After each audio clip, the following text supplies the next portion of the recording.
Discussion करेंगे। साथ ही साथ में कुछ जो कॉन्सेप्ट है जहाँ से ये क्वेश्चन पूछे गए हैं या पूछे जाने के चांसेस हैं उसको हम डिस्कशन करेंगे। साथ ही साथ में अगर आपकी कोई क्वेरी हो तो आप हमसे इंस्टाग्राम पे जुड़ सकते हैं। इंस्टाग्राम लिंक जो है आपको वहाँ पे डिस्क्रिप्शन बॉक्स में प्रोवाइड करा दिया जाएगा, ठीक है। और वहाँ पे आपकी क्वेरी जो है डेफिनेटली आपको रिप्लाई दिया जाएगा। हो सकता है कि व्हाट्सएप पे आपको रिप्लाई ना मिल पाए क्योंकि वहाँ पे काफ़ी ज़्यादा मैसेजेस आ जाते हैं जिसकी वजह से रिप्लाई नहीं हो पाता। तो डेफिनेटली आप हमसे इंस्टाग्राम से, अगर इंस्टाग्राम से नहीं जुड़ना चाहते तो टेलीग्राम से जुड़ सकते हैं। और अगर आपको किसी भी प्रकार का जो इसका PDF चाहिए होगी तो PDF आपको व्हाट्सएप पे मिल जाएगा, व्हाट्सएप या फिर टेलीग्राम पे, ठीक है।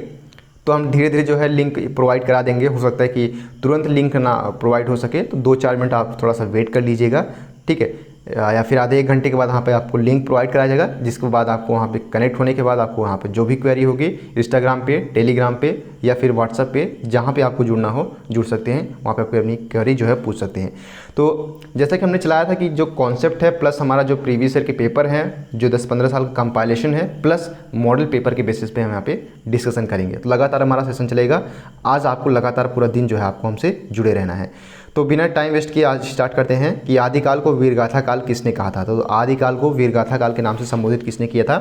तो आचार्य रामचंद्र शुक्ल ने जो है आदिकाल को वीरगाथा के नाम से कहा था। हिंदी दिवस कब मनाया जाता है? तो 14 सितंबर को हिंदी दिवस के रूप में मनाया जाता है। निम्नलिखित में से कौन से सूफी कवि हैं? तो मलिक मोहम्मद जैसे जो हैं वो सूफी कवि के अंतर्गत आते हैं। निम्नलिखित में से कौन सी कहानी का तत्व नहीं है? देखिए, कथानक, पात्र और चरित्र चित्रण और कथोपकथन, ये तीनों जो है वो कहानी के तत्व हैं, जबकि लेखन सामग्री ये कहानी का तत्व नहीं है। चंद्रकांता संतति किसकी रचना है? चंद्रकांता संतति जो रचना है वो देवकी नंदन खत्री की रचना है। इसी प्रकार से हमारा अगला जो क्वेश्चन है कि हिंदी का प्रथम उपन्यास किसे माना जाता है? तो हिंदी का प्रथम उपन्यास जो है वो परीक्षा गुरु को माना जाता है। प्रथम कहानी हमने पिछली कक्षा में जो है डिस्कशन किया था तो इंदुमती थी। अगर उपन्यास की बात किया जाए तो प्रथम उपन्यास जो है हिंदी का वो है परीक्षा गुरु। जयशंकर प्रसाद का युग से संबंधित है। जो शुक्ल युग है वो जयशंकर प्रसाद के युग से संबंधित है। कामानी की रचना विधा कौन सी है? तो कामानी जो कि प्रेमचंद की जयशंकर प्रसाद की द्वारा रची गई थी, तो ये जो है इसकी जो विधा है वो क्या है? ये महाकाव्य है, ठीक है। इस प्रकार से आप लोग देख लीजिएगा। हरिऔध का पूरा नाम क्या था? तो आप सभी को पता होगा, आपने क्लास 12 में पढ़ा ही होगा कि अयोध्या सिंह उपाध्याय हरिऔध इनका पूरा नाम था। और अगला हमारा क्वेश्चन है कि अंधेर नगरी के रचयिता कौन है?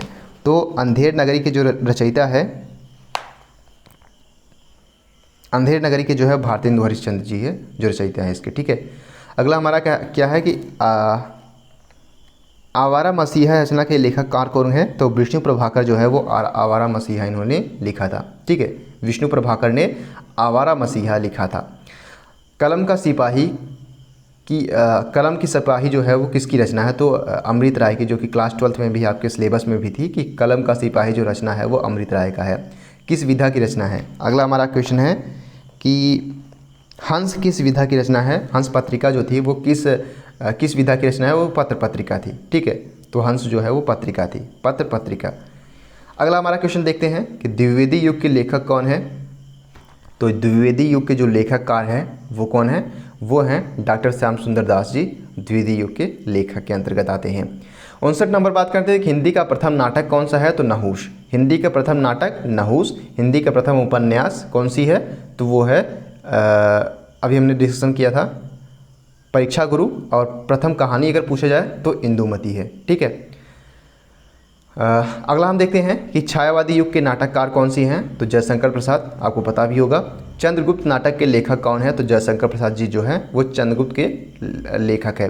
हिंदी एकांकी का जनक किसे माना जाता है? तो हिंदी एकांकी का जनक भारतेंदु हरिश्चंद्र जी को माना जाता है। 63 नंबर क्वेश्चन है हमारा कि लक्ष्मी का स्वागत एकांकी रचना है। उपेंद्र नाथ अश्क के द्वारा जो है लक्ष्मी का स्वागत एकांकी जो है रचना लिखी गई थी।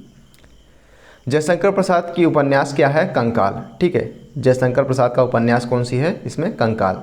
चंद्रकांता उपन्यास लेखककार कौन है? तो चंद्रकांता के लेखक के जो उपन्यासकार हैं वो हैं देवकी नंदन खत्री। वसीयत किस विधा की रचना है? तो वसीयत जो है वो कहानी है, ठीक है, कहानी विधा की रचना है। अगला हमारा है घुमक्कड़ शास्त्र किसके द्वारा लिखा गया था? तो आपको पता होगा घुमक्कड़ से संबंधित कोई भी रचनाएं आती हैं तो अधिकतर राहुल सांकृत्यायन के द्वारा लिखा गया था, सांस्कृत्यायन के द्वारा। कौन सी रचना तुलसीदास की नहीं है? देखिए विनय पत्रिका, गीतावली, दोहावली, ये तीनों रचना जो है वो तुलसीदास की जी की है, जबकि प्रेम सरोवर जो है ये तुलसीदास की नहीं है। जगन्नाथ दास रत्नाकर द्वारा रचित कौन सी रचना है? तो जगन्नाथ रत्नाकर द्वारा रचित जो है वो जो उद्धव शतक जो है इनके द्वारा रची गई रचना है। निर्मला उपन्यास के रचयिता कौन है? आप सभी को पता होगा, निर्मला जो है वो प्रेमचंद के द्वारा लिखी गई थी। एक बार हम रिवाइज कर लेते हैं एज वेल, जैसे हम हर बार पेपर में रिवाइज करते हैं। तो आदिकाल को वीरगाथा काल किसने कहा था? तो आचार्य रामचंद्र शुक्ल ने आदिकाल को वीरगाथा काल के नाम से संबोधित किया था। साथ ही साथ में हिंदी दिवस हमने देखा था कि हिंदी दिवस कब मनाया जाता है, तो 14 सितंबर को। निम्नलिखित में से कौन से सूफी कवि है? मलिक मोहम्मद जायसी जी हैं। और निम्नलिखित कौन सी कहानी का तत्व नहीं है? तो लेखन सामग्री जो है वो कहानी का तत्व नहीं होता है। चंद्रकांता संतति किसकी रचना होती है? तो चंद्रकांता संतति जो है वो देवकी नंदन खत्री की रचना है। अगला हमने देखा था कि हिंदी का प्रथम उपन्यास किससे माना जाता है? तो हिंदी का प्रथम उपन्यास परीक्षा गुरु को माना जाता है। जयशंकर प्रसाद किस युग से संबंधित है? तो शुक्ल युग से संबंधित है। अगला हमारा है कि कामायनी की रचना विधा है जो महाकाव्य है, ठीक है। और हरिऔध का पूरा नाम क्या है? तो अयोध्या सिंह उपाध्याय हरिऔध। और अंधेर नगरी की रचयिता कौन है? भारतेंदु हरिश्चंद्र। क्लास 5 के हमने जो पुस्तकें होती है उसमें हमने पढ़ा भी था। आवारा मसीहा के रचना के लेखक कौन है? विष्णु प्रभाकर। कलम का सिपाही जो है अमृत राय के द्वारा लिखा गया है। और हंस जो है किस विधा की रचना है? तो ये पत्र पत्रिका है, ठीक है। हंस जो पत्रिका का संपादन किस वर्ष हुआ था? इसको भी आपको कमेंट बॉक्स में बताना है। द्विवेदी युग के लेखक कौन है? द्विवेदी युग के लेखक जो द्विवेदी युग के अंतर्गत जो लेखक आते हैं वो डॉक्टर श्याम सुंदर दास जी द्वारा है, ठीक है। और हिंदी का प्रथम नाटक जो है वो नहुष है। छायावादी युग के नाटककार कौन है? जयशंकर प्रसाद जी हैं। 61 नंबर हमने बात किया था कि चंद्रगुप्त नाटक के लेखक कौन है? तो चंद्रगुप्त नाटक के लेखक जो है जयशंकर प्रसाद जी हैं। और हिंदी एकांकी का जनक माना जाता है भारतेंदु हरिश्चंद्र जी को। लक्ष्मी का स्वागत एकांकी रचना किसकी है? तो उपेंद्रनाथ अश्क की। जयशंकर प्रसाद का उपन्यास कौन सी है? कंकाल है। और चंद्रकांता उपन्यास के लेखक कौन है? देवकी नंदन खत्री। साथ ही साथ में वसीयत किस विधा की रचना है? तो वसीयत जो है वो कहानी है। और घुमक्कड़ शास्त्र के लेखक कौन है? तो राहुल सांस्कृत्यायन। कौन सी रचना तुलसीदास की नहीं है? तो प्रेम सरोवर जो है नहीं, जबकि विनय पत्रिका, गीतावली और दोहावली ये तीनों रचनाएं जो हैं वो तुलसीदास की हैं। अगला हमारा क्वेश्चन है कि जगन्नाथ दास रत्नाकर द्वारा रचित कौन सी रचना है? तो उद्धव शतक जो है वो जगन्नाथ दास रत्नाकर के द्वारा रची गई रचना है। और निर्मला उपन्यास के लेखक रचयिता कौन है? तो मुंशी प्रेमचंद जी हैं, ठीक है। आइए अगला देख लेते हैं। अब देखिए प्रमुख साहित्यकार एवं उनकी कृतियाँ, मतलब कई साहित्यकार एवं उनकी कृतियों से संबंधित जो है कई बार प्रश्न पूछ लिए जाते हैं, ठीक है। तो आपको उस बात को ध्यान रखना है। तो साहित्यकार की रचनाएं दे दी जाएंगी, बताएंगे किसकी रचना है। तो इससे संबंधित कुछ जो प्रश्न हैं जो कि 20 या 30 क्वेश्चन जो कंपाइलेशन हमने देखा है, जो कि प्रीवियस ईयर में पूछे गए हैं, प्लस मॉडल पेपर हमने तैयार किया है, तो उसके बेस पे हम यहाँ पे देखेंगे। देखिए कबीर दास जी द्वारा जो है वो बीजक साखी सबंध रामायणी, ठीक है, बीजक के अंतर्गत माफ़ कीजिएगा, बीजक के अंतर्गत साखी सबंध रामायणी जो है वो लिखी गई थी, ठीक है। आपको इस बात को ध्यान रखना है। अगला है युगांत के क्षितिज पर हैं, जबकि सूरदास के द्वारा कौन कौन सी रचनाएं लिखी गई थी? जैसे सूरसागर हो गया, साहित्य लहरी हो गई, सूर पचीसी हो गई, सूर सरावली हो गई। तो ये किसके द्वारा लिखी गई थी? तो ये सूरदास के द्वारा लिखी गई थी। गोस्वामी तुलसीदास के द्वारा अगर देखा जाए तो रामचरितमानस हो गया, गीतावली हो गई, दोहावली हो गई, कवितावली हो गई, कृष्ण गीतावली हो गई, रामाज्ञा प्रश्नावली, हनुमान बाहु, विनय पत्रिका, रामलला नछऊ, पार्वती मंगल, जानकी मंगल, बरवै रामायण और वैराग्य संदीपनी, ये रचनाएं किसकी है? गोस्वामी तुलसीदास जी की रचनाएं हैं। वही मीराबाई की बात किया जाए तो नरसी जी का मायरा, राग गोविंद, गीत गोविंद की टीका, ये जो है रचनाएं मीराबाई की है। रहीम की बात किया जाए तो रहीम दोहावली, राम पंचाध्यायी, रहीम रत्नावली, श्रृंगार सरूठा, मदनाष्टक और नगर शोभा और फुटकल बरवै जो है वो रहीम दास जी के द्वारा रहीम की रचनाएं हैं। साथ ही साथ में हम मलिक मोहम्मद जायसी की बात करें तो पद्मावत, अखरावट, चित्रलेखा, आखिरी कलाम, ये मलिक मोहम्मद जायसी के द्वारा लिखी गई रचनाएं हैं। रसखान की बात किया जाए तो प्रेम वाटिका, सुजान, ठीक है, रसखानय और गीत काव्य, ये रसखान द्वारा लिखी गई थी। वहीं भूषण की बात किया जाए तो शिवा बावनी, भूषण उल्लास, दूषण उल्लास, छत्रसाल, दशक, भूषण हजारा, शिव राजा भूषण, ये जो है वो भूषण कवि के द्वारा लिखी गई थी। अगला बात किया जाए तो केशव दास जी हैं, तो केशव दास जी के द्वारा जो रचनाएं लिखी गई थी, रामचंद्रिका, कवि प्रिया, रसिक प्रिया, जहांगीर, जयचंद्रिका, वीर सिंह देव चरित्र इत्यादि जो है वो केशवदास जी के द्वारा लिखी गई थी। वहीं घनानंद की बात किया जाए तो सुजान सागर, कोकसार, कृपा कांड, रस के लिवली, विरह लीला, ये सब घनानंद जी के द्वारा लिखी गई थी। सेनापति की बात किया जाए तो सेनापति जो है वो कवित्र रत्नाकर, काव्य कल्पद्रुम, चंद्रबरदाई, पृथ्वीराज आसो के द्वारा लिखी गई थी। बिहारी के द्वारा बिहारी सत्साई लिखी गई थी। मैथिली शरण गुप्त की रचनाओं की बात किया जाए तो साकेत, यशोधरा, राष्ट्रकुल, राष्ट्रवाणी, जयद्रथ वध, पदछिड़ा, तिलोत्तमा, पंचवटी, द्वापर, चंद्रहास, ये मैथिली शरण गुप्त की रचनाएं हैं। अगला भारतेंदु हरिश्चंद्र की रचनाएं जो कि बार बार पूछी जाती हैं, तो नाटक अगर बात किया जाए तो मुद्रा राक्षस, धनंजय, विजय, कर्पूर मंजरी, भारत दुर्दशा, सत्य हरिश्चंद्र और पाखंड विडंबना। ठीक है। और यात्रा वृत्तांत पर बात किया जाए तो यात्रा वृत्तांत पर इन्होंने कौन कौन सी कविता लिखी हैं, कौन कौन सी रचनाएं लिखी हैं, तो सरयू पार की यात्रा, लखनऊ की यात्रा।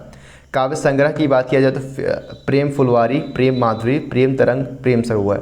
निबंध की बात किया जाए तो निबंध विधा की जो भारतेंदु हरिश्चंद्र के द्वारा लिखी गई थी तो वह है दिल्ली दरबार का दर्पण, भारत वर्षोन्नति कैसे हो सकती है, महात्मा मुहम्मद और लीलावती। संपादन बात किया जाए तो इन्होंने कौन कौन सी पत्रिका का संपादन किया था, तो कवि वचन सुधा और हरिश्चंद्र चंद्रिका की इन्होंने संपादन किया था। अगले कवि जो है वो है अयोध्या सिंह उपाध्याय हरिओद जी। इनका महाकाव्य की बात किया जाए तो प्रिय प्रवास, जो कि बहुत इंपॉर्टेंट है, कई बार क्वेश्चन में पूछा गया है। तो अयोध्या सिंह उपाध्याय हरिओद के द्वारा महाकाव्य जो है प्रिय प्रवास लिखा गया था। वैदेही वनवास। काव्य संग्रह की बात किया जाए तो परिजात रस, कलश। उपन्यास की बात किया जाए तो अध खिला फूल, ठेठ हिंदी का ठाठ। और नाटक की बात किया जाए तो नाटक जो है विधा में जो है रुक्मणी परिणय जो है लिखी गई थी। देवकी नंदन खत्री के द्वारा चंद्रकांता संतति, देवकांता, भूतनाथ। दयानंद सरस्वती के द्वारा जो है सत्यार्थ प्रकाश जो है वो लिखा गया था। इसी प्रकार से अगला हम अपना देख लेते हैं, और भी कभी कुछ इंपॉर्टेंट है। तो अगले कवि जो हमारे हैं रविन्द्रनाथ टैगोर के द्वारा जो है वो गीतांजलि, गोरा चित्रा, राज ऋषि और विसर्जी जो है ये किसके द्वारा लिखा गया है, विसर्जन, माफ़ कीजिएगा। रविन्द्रनाथ टैगोर के द्वारा जो है वो गीतांजलि, गोरा, चित्रा और राजऋषि और साथ ही साथ में विसर्जन जो है वो रविन्द्रनाथ टैगोर के द्वारा लिखी गई थी।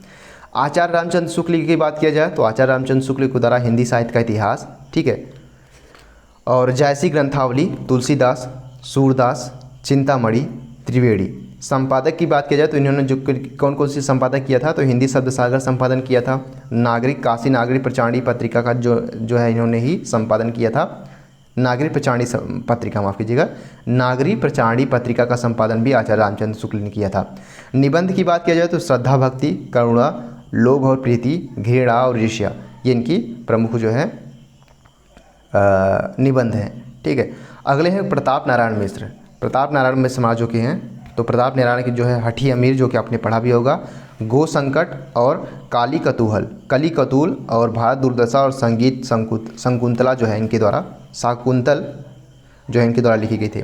प्रेमचंद्र उपन्यास की बात किया जाए तो प्रेमचंद्र उपन्यास में गोदान, ठीक है, गोदान, रंगभूमि, गबन, निर्मला, ठीक है, और मंगलसूत्र। कहानी संग्रह बात किया जाए तो नवविधा, प्रेम पूर्णिमा, नमक का दरोगा, प्रेम पचीसी, प्रेम प्रसून, बड़े घर की बेटी, संत सरोवर, ठीक है, इनके द्वारा कहानी संग्रह किया गया था। वहीं भगवती चरण जो है भगवती चरण वर्मा की अगर देखा जाए तो भगवती चरण जो है वर्मा के द्वारा लिखा गया था पतन, ठीक है, पतन चित्रलेखा, सीमा रेखा और राम गुसाई। फणीश्वरनाथ रेणु के द्वारा जो उपन्यास लिखा गया था मैलाचल, परिकथा, दीर्घ तथा तीसरी कसम, ये सब फणीश्वरनाथ रेणु के द्वारा लिखे गए थे। वही बंकिम चंद्र चटर्जी के द्वारा देखा जाए तो वंदे मातरम, ठीक है, वंदे मातरम और कपाल कुंडला, ठीक है, और दुर्गेश नंदिनी, ये सब बंकिम चंद्र चटर्जी के द्वारा लिखी गई थी। आचार्य महावीर प्रसाद द्विवेदी की अगर बात की जाए तो आचार्य महावीर प्रसाद द्विवेदी की जो रचनाएं हैं वो हैं अद्भुत आलाप, ठीक है, कालिदास की निरंकुशता, और अनुदित ग्रंथ की बात की जाए तो रघुवंश, महाभारत, किरातार्जुनीयम, बेकन, विचारमाला। माखनलाल चतुर्वेदी की बात किया जाए तो हिम, ठीक है, हिम किरीटनी, हिम तरिंगिणी, साहित्य देवता। रामधारी सिंह दिनकर के द्वारा उर्वशी, कुरुक्षेत्र, धूप और अर्धनारीश्वर, भारतीय एकता। वही वृंदालाल वर्मा के द्वारा झांसी की रानी और मृगनयनी जो है ये किसके द्वारा लिखी गई थी, ये लिखी गई थी वृंदावन लाल वर्मा के द्वारा। श्याम नारायण पांडे के द्वारा हल्दी घाटी, जौहर और जय हनुमान लिखा गया था। कामता प्रसाद गुरु के द्वारा हिंदी व्याकरण लिखा गया था। और कन्हैया लाल मिश्र के प्रभाकर के द्वारा जो है वो आकाश के तारे, ठीक है, धरती के फूल और भूले बिसरे चेहरे। गुलाब राय के द्वारा जो है वो फिर निराशा क्यों, तर्कशास्त्र, पाश्चात्य का इतिहास, ये लिखा गया था गुलाब राय के द्वारा। वहीं जयशंकर प्रसाद काव्य की बात किया जाए तो कामायनी, चित्राधार, झरना, प्रेम पथिक। उपन्यास जो है इन्होंने तितली, कंकाल। नाटक में इन्होंने चंद्रगुप्त, ठीक है, अजातशत्रु, जन्मेजय का नाग यज्ञ और ध्रुव स्वामी लिखा था। सुमित्रा नंदन पंत जो है वो क्या लिखे थे, वो वीणा ग्रंथि, पल्लव और स्वर्णधूलि, युगपथ, लोकायदन आदि जो है रचनाएं की थी। तो इस प्रकार से हमारा ये भी सिलेबस जो है वो समाप्त होता है। अगले वीडियो में हम जल्द ही मिलेंगे। तो आज आप लोगों को कनेक्ट रहना है, आप इस बात को ध्यान रखेंगे कि आज दिन भर आपको कनेक्ट रहना है। इस रिलेटेड अगर आपकी कोई भी क्वेरी हो डेफिनेटली आप हमसे पूछ सकते हैं। इंस्टाग्राम पर आप जरूर हमसे जुड़े। Thank you so much.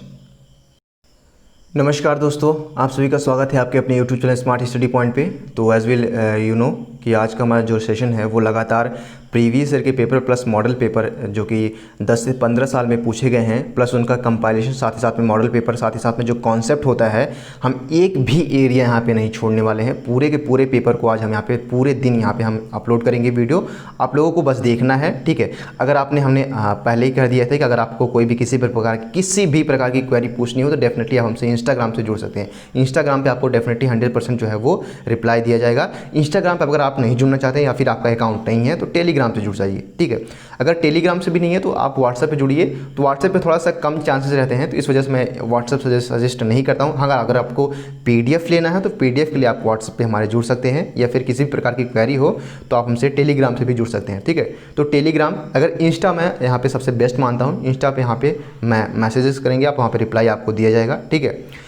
यहाँ पे अगर आप लोग अगर नहीं जुड़ना चाहते तो डेफिनेटली हमसे व्हाट्सएप पे जुड़ सकते हैं। तो अभी तक हमने देखा कि किस प्रकार से हमने प्रीवियस ईयर के जो पेपर है लगातार हम कंपाइलेशन यहाँ पे अपलोड कर रहे हैं। इसी प्रकार से हमारा आज दिन भर ये सेशन चलेगा। इसके बाद हमारा जो है यहाँ पे साथ ही साथ में इलाहाबाद के जितने भी एग्जामिनेशन हैं उन सबको यहाँ पे इंक्लूड करके पढ़ाएंगे। किसी भी प्रकार की क्वेरी होगी तो क्वेरी भी डिस्कशन करेंगे। BSc का मैथ हो, बायो, या फिर BA का आर्ट हो, या फिर LLB हो, या फिर किसी भी प्रकार के एग्जामिनेशन हो, सबको यहाँ पे आज हमारा डिस्कशन कराएंगे। साथ ही साथ में जो भी पेपर है यहाँ पे पूछे गए हैं उसको भी डिस्कशन कराया जाएगा। 2 पेपर ऑलरेडी अपलोड हो चुके हैं, ये तीसरा हमारा कंपाइलेशन है। तो देखते हैं।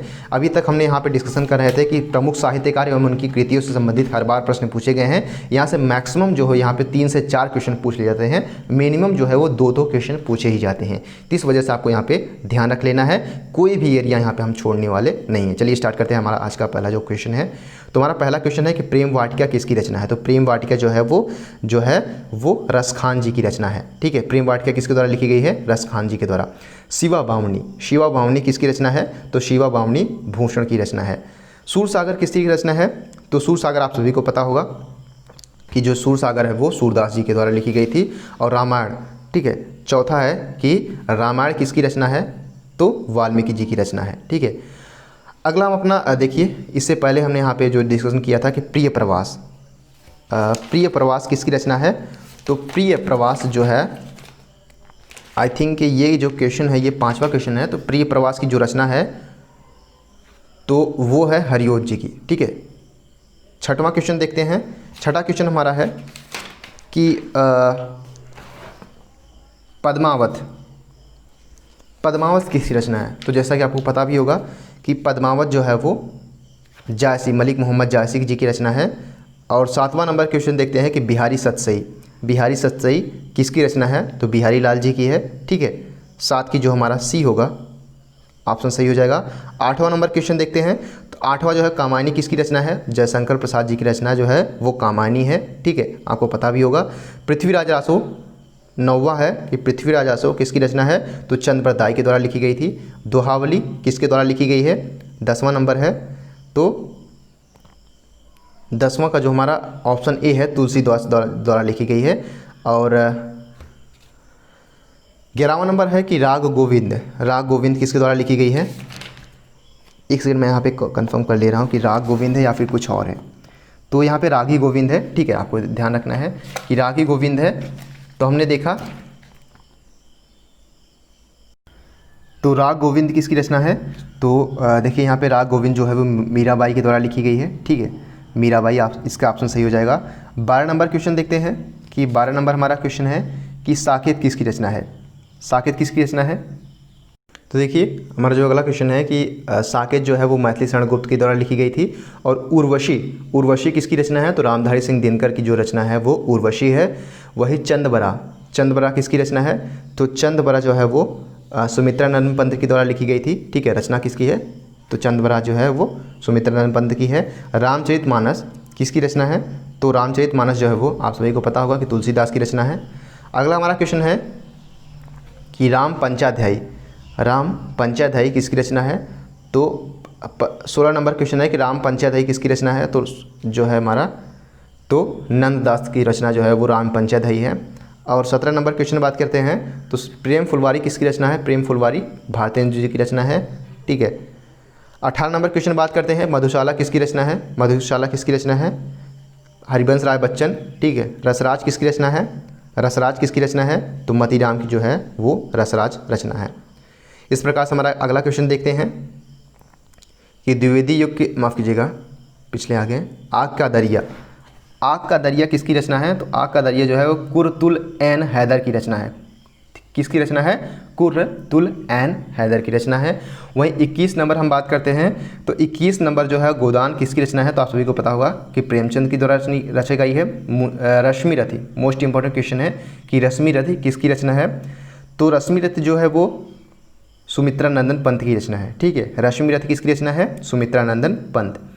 23 नंबर क्वेश्चन बात करते हैं कि चित्रलेखा किसकी रचना है? 23 नंबर क्वेश्चन है हमारा कि चित्रलेखा किसकी रचना है? तो भगवती चरण वर्मा की जो है रचना कौन सी है? चित्रलेखा।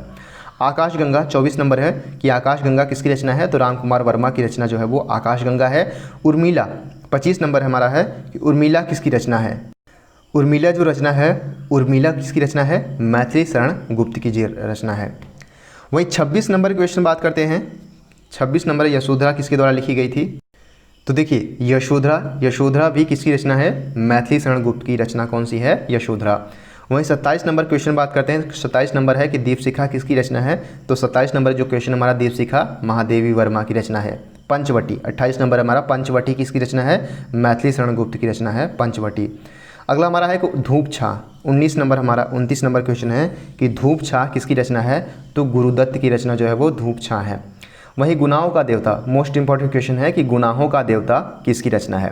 तो 30 नंबर है गुनाहों का देवता जो है रचना किसके द्वारा लिखी गई थी? धर्मवीर भारती के द्वारा गुनाहों का देवता लिखा गया था। 31 नंबर की बात किया जाए तो अमृत और विष किसकी रचना है? तो 31 नंबर अमृत और विष जो है वो अमृतलाल नागर की रचना है। अगला क्वेश्चन बात करते हैं। इसी प्रकार से हमारा अगला क्वेश्चन जो है कि आधा गांव ये किसकी रचना है? तो आधा गांव जो है वो राही मासूम रजा की रचना है। ठीक है, किसकी रचना है? आधा गांव किसकी रचना है? राही मासूम रजा की। देशद्रोही किसकी रचना है? तो देशद्रोही जो है वो यशपाल जी की रचना है। अगला हमारा है कि पंचतंत्र किसकी रचना है? तो पंचतंत्र आपने पढ़ा होगा क्लास 5 में। तो पंचतंत्र जो है वो विष्णु शर्मा की रचना है। राम की शक्ति पूजा की रचनाकार कौन है? तो निराला जी है। ठीक है, आंसू किसकी रचना है? तो आंसू किसकी है? ये जयशंकर प्रसाद की रचना है। तितली किसकी रचना है? ये आपको कमेंट बॉक्स में बताना है। ठीक है, सुदामा चरित किसकी रचना है? सुदामा चरित जो है वो नरोत्तम दास की रचना कौन सी है? सुदामा चरित। अतीत के चलचित्र देखिए, अतीत के चलचित्र किसकी रचना है? तो अतीत के चलचित्र किसकी रचना है? महादेवी वर्मा की रचना है। कौन सी? अतीत के चलचित्र किसकी रचना है? महादेवी वर्मा। रामचंद्रिका की बात किया जाए तो देखिए 39 नंबर हमारा है कि रामचंद्रिका किसकी रचना है? तो रामचंद्रिका तो केशवदास की रचना है। किसकी? केशवदास की। रामचंद्रिका किसकी रचना है? केशवदास की रचना है। भारत भारती किसकी रचना है? तो आपने अगर बीए किया है तो बीए में भी है। ठीक है, और आपने अगर 12th किया है 12th के भी सिलेबस में है कि मैथिली शरण गुप्त की जो रचना है वो है भारत भारती। ऑप्शन बी हमारा सही हो जाएगा। इसी प्रकार से हम अगला क्वेश्चन देखते हैं कि अगला हमारा क्वेश्चन है कि मृगनयनी किसकी रचना है? तो मृगनयनी कालिदास की रचना है। ठीक है, वृंदावन माफ़ कीजिएगा, देखिए जो मृगनयनी जो है वो किसकी रचना है? तो वृंदावन लाल वर्मा की रचना जो है वो मृगनयनी है। कुरुक्षेत्र है वो किसके द्वारा लिखा गया था? तो कुरुक्षेत्र जो है वो रामधारी सिंह दिनकर के द्वारा रचना है। ठीक है, वहीं अगला क्वेश्चन की बात किया जाए तो चिंतामणि किसकी रचना है? जो चिंतामणि रामचंद्र शुक्ल की रचना है। साहित्य लोचन किसकी रचना है?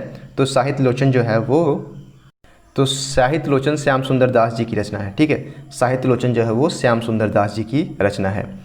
अगला हमारा 45 नंबर क्वेश्चन है कि शेखर एक जीवनी, ये किसकी रचना है? शेखर एक जीवनी किसकी रचना है? तो ये अज्ञेय की है। ठीक है। स्मृति की रेखाएं किसकी है? तो महादेवी वर्मा आपकी, अभी तक हमने देखा भी था, इसको रिपीट क्वेश्चन है ये। झीनी झीनी बीनी चदरिया, ये किसकी रचनी है? तो अब्दुल बिस्मिल्लाह की जो रचना है, झीनी झीनी बीनी चदरिया। ठीक है। वही 48 नंबर क्वेश्चन बात करते हैं कि आनंद मठ, आनंद मठ किसकी रचना है? तो बंकिम चंद्र चटर्जी के द्वारा लिखी गई थी आनंद मठ। गुले नगमा, गुले नगमा किसकी रचना है? तो फिराक गोरखपुरी की रचना जो है वो गुले नगमा है। वहीं भारत अगर देखा जाए तो महाभारत किसका है? वेद व्यास जी का है। ठीक है। इस प्रकार से हमारा 50 नंबर क्वेश्चन जो है समाप्त होता है। अगले में हम पर्यायवाची शब्द देखेंगे, जो कि हर बार जो है वो 2 से 3 क्वेश्चन इससे रिलेटेड पूछे जाते हैं। इसको पर्यायवाची अगला हमारा जो सेशन चलेगा उससे होगा। अगर आपको किसी भी प्रकार की क्वेरी हो तो डेफिनेटली आप हमसे इंस्टाग्राम से या फिर टेलीग्राम से जुड़ सकते हैं। अगर आपको PDF फाइल चाहिए होगी तो व्हाट्सअप से जुड़ जाइए या फिर टेलीग्राम से भी। ठीक है, तो उस पर आपको डायरेक्टली यहाँ पे प्रोवाइड करा दिया जाएगा। So keep loving, keep supporting and keep stay with us. Thank you so much. नमस्कार दोस्तों, आप सभी का स्वागत है आपके अपने YouTube channel smart study point पे। तो जैसा कि हमने प्रॉमिस किया था कि जो कंपाइलेशन होता है प्रीवियस ईयर का मॉडल पेपर का प्लस जो 10 से 15 साल में पूछे गए हैं उसका मैं PDF फाइल प्लस आपको प्रोवाइड करूंगा। साथ ही साथ में उसका जो प्रीवियस ईयर में जो कॉन्सेप्ट होता है उसको भी हम यहाँ पे डिस्कशन करेंगे। तो आज आप लोग देख भी सकते हैं कि कई वीडियो अपलोड हो चुके हैं। ठीक है, तो उसके बाद में ये पर्यायवाची शब्द जो कि यहाँ पे हर बार जो है वो 3 क्वेश्चन इस बार पूछे गए थे 2019 के प्रश्न पत्र में। तो आपको ध्यान देना है कि पर्यायवाची शब्द यहाँ पे एक एक शब्द, यहाँ पे एक एक टॉपिक यहाँ पे हम डिस्कशन कराएंगे। आज पूरा दिन आपको यहाँ पे हमसे कनेक्ट होकर रहना है। तो आज आपका पूरा दिन जो है यहाँ पे जो है इससे कनेक्ट रहिएगा, तो जिससे रिलेटेड आपको जो पूरी वीडियो जो है प्रोवाइड करा दी जाएगी। इससे रिलेटेड अगर आपको कोई भी क्वेरी हो डेफिनेटली आप हमसे इंस्टाग्राम से जुड़ सकते हैं, या फिर अगर आपको PDF फाइल चाहिए होगी तो व्हाट्सअप से जुड़ सकते हैं। अगर टेलीग्राम से भी जुड़ सकते हैं, टेलीग्राम से थोड़ा सा आसानी होती है, तो वहाँ पर आपको PDF प्रोवाइड करा दिया जाएगा। ठीक है। और कोई भी क्वेरी हो तो डेफिनेटली आप हमसे इंस्टाग्राम से जुड़ सकते हैं। इंस्टाग्राम पे आपको सारी की सारी सुविधाएं, जैसे आपको रिप्लाई तुरंत आपको दिया जाएगा। इंस्टाग्राम पे हो सकता है व्हाट्सएप पे थोड़ी सी देरी हो जाए, तो इस बात को आपको ध्यान रखना है। ठीक है। तो पर्यायवाची शब्द से यहाँ पे 2 से 3 क्वेश्चन हर बार पूछे गए हैं, हालांकि कई बार 4 भी क्वेश्चन भी पूछ लिए गए हैं, लेकिन आपको ध्यान रखना है। तो पर्यायवाची शब्द से कौन कौन से क्वेश्चन पूछे गए हैं 10 से 15 साल में, उसको हम यहाँ पे डिस्कशन करेंगे ही। साथ साथ में अगर आपका जो मॉडल पेपर है उसको भी यहाँ पे हम डिस्कशन करेंगे। चलिए देख लेते हैं। देखिए एक बार थोड़ा सा हम यहाँ पे इसके बाद में थोड़ा सा संक्षेप में जानकारी ले लेते थे कि हिंदी कोश के अनुसार पर्याय शब्द का आशय होता है कि समानार्थक शब्द एवं पर्यायवाची शब्द का आशय होता है वे शब्द जो समान अर्थ का संकेत करते हैं। इसका पूर्ण अर्थ है कि प्रत्येक शब्द विशेष परिवेश में अपनी सार्थकता प्रकट करता है और दूसरे शब्दों में लगभग समान अर्थ का बोध करने वाले शब्दों को पर्यायवाची शब्द कहते हैं।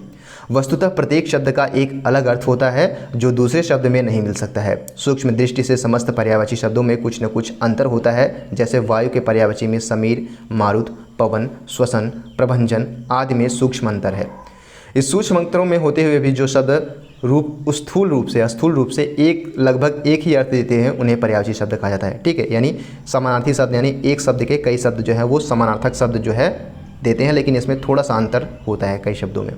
तो एक बार देख लेते हैं। देखिए कई बार क्वेश्चन जो पूछे गए हैं, जो कंपाइलेशन हमारे पास है उसी को हम यहाँ पे डिस्कशन करा है। तो आपको एक एक वीडियो, एक एक टॉपिक, एक एक चीज़ें आपको डिस्कशन करानी है, देखना है। ठीक है, तो यहाँ पे कोई भी चीज़ें आपको छोड़नी नहीं है। जैसे अग्नि का जो है, तो अग्नि का जो पर्यायवाची शब्द क्या होता है? आग होता है, अनल होता है, पावक होता है, धनंजय होता है, हुताशन, कृषाणु, रोहिताश्व और वहिन। अमृत का सुधा, अमीय, सोम, पीयूष, अमी। वहीं अश्व का है, बाजी, तुरंग, घोटक, घोड़ा, सैंधव और रविशूद। असुर का धनुज, दानव, दैत्य, राक्षस, रजनीचर, निशाचर, तमिरचर, सुरारी, यातुधानु। अधर का होठ, रथछटक, रथपुट, ओष्ठ। वहीं आकाश की बात किया जाए तो गगन, नभ, अंबर, अंतरिक्ष, व्योम, अनंत, पुष्कर, धा, अभ्र। आम की बात किया जाए तो पियुम्ब, पिकबंधु, अमृत फल, आम्र, सहकार, रसाल, फलश्रेष्ठ। वहीं आँख की बात किया जाए तो नयन, लोचन, नेत्र, अक्षि, चक्षु, अंबिका, इक्षण, विलोचन, प्रेक्षण। आंसू की बात किया जाए तो अश्रु, नेत्रनीर, नयन, नीर, नेत्रवारी, नयन जल। आतंक की बात किया जाए तो भीषिका, उपद्रव, अतिभय, सत्रांश, दहशत। आधुनिक की बात किया जाए तो नूतन, वर्तमान कालीन, अर्वाचीन, नया। वही इंद्र की बात किया जाए तो मधवा, सुरपति, शक, कौशिक, पुरंदर, देवराज। मेधपति, सुरेंद्र, सुरेश, जिष्णु, विधु, देश, सहस्त्रार्थ और सचिपति। इच्छा की बात किया जाए तो इच्छा का जो पर्यायवाची शब्द होगा वो अभिलाषा, आकांक्षा, कामना, लालसा, उत्कंठा, वृक्षा, स्पृहा, लिप्सा। इनकार की बात किया जाए तो प्रत्याख्यान, निषेध, अस्वीकृत, अनंगीकरण, अनंगीकार। ईश्वर की बात किया जाए तो भगवान, ईश, दीनानाथ, अज, जगदीश, परब्रह्मा, परमेश्वर। वहीं ईर्ष्या की बात किया जाए तो ईर्ष्या का जो पर्यायवाची शब्द होगा डाह, जलन, मत्सर, स्पर्धा, द्वेष। उत्कर्ष की बात किया जाए तो उन्मेष, उत्थान, अभ्युदय, उन्नति, उत्क्रमण। उत्पत्ति का बात किया जाए तो उत्पत्ति के जो है वो आविर्भाव, उद्गम, उद्भव, पैदाइश, जन्म। वहीं उद्देश्य की बात किया जाए तो लक्ष्य, प्रयोजन, ध्येय, निमित्त, मकसद, हेतु। उल्लू की बात किया जाए तो कौशिक, लक्ष्मी वाहन, उलूक। ऊंचा की बात किया जाए तो उच्च, उतुंग, ऊपर, ऊर्ध्व, तुंग, उन्नत, गगनचुंबी। वही ओस की बात किया जाए तुषार, तुहिनकर्ण, हिमकर्ण, हिमशिखर, हिमबिंदु। कमल की बात किया जाए तो उत्पल, कुवलय, इंदिवर, पद्म, नलीन, सररीज। वहीं राजीव, अम्भोज, पंकज, अम्बुज, पुटरीक, वारिज, कंज, सतपत्र और जलद, नीरज, कोकनद भी कमल के पर्यायवाची शब्द हैं। ठीक है। वहीं कपड़ा की बात किया जाए तो कुकल, पट, वसन, अंबर, चीरचैल, परिधान, कामदेव मदर। ठीक है। मानसीज, मनमथ और करदप, ये सब कपड़े के पर्यायवाची शब्द हैं। कौन कौन से हैं कपड़े के? वस्त्र, दुकूल, पट, वसन, अंबर, चीर, चैल, परिधान, कामदेव मदन, मनोभाव, मनसीज, मनमथ और करदप। ठीक है, ये कपड़े के हैं। आई थिंक यहाँ पे ठीक। अगला देखते हैं, कोयल के देखते हैं। कोयल का जो पर्यायवाची शब्द है वो कौन कौन सा है? पीक, कोकिल, श्याम, मदनशलाका, वसंत दूती और काकपाली, ये कोयल के हैं। कंकाल की बात किया जाए तो निर्धन, दरिद्र, अकिंचन, गरीब, ये कंकाल के हैं, कंगाल। केश की बात किया जाए तो बाल, कंच, अलट, अलख, लट, कुंतल। गंगा की बात किया जाए तो भागीरथी, जाह्नवी, नदीश्वरी, मंदाकिनी, विष्णुपदी, सूरसरी, त्रिपथगा।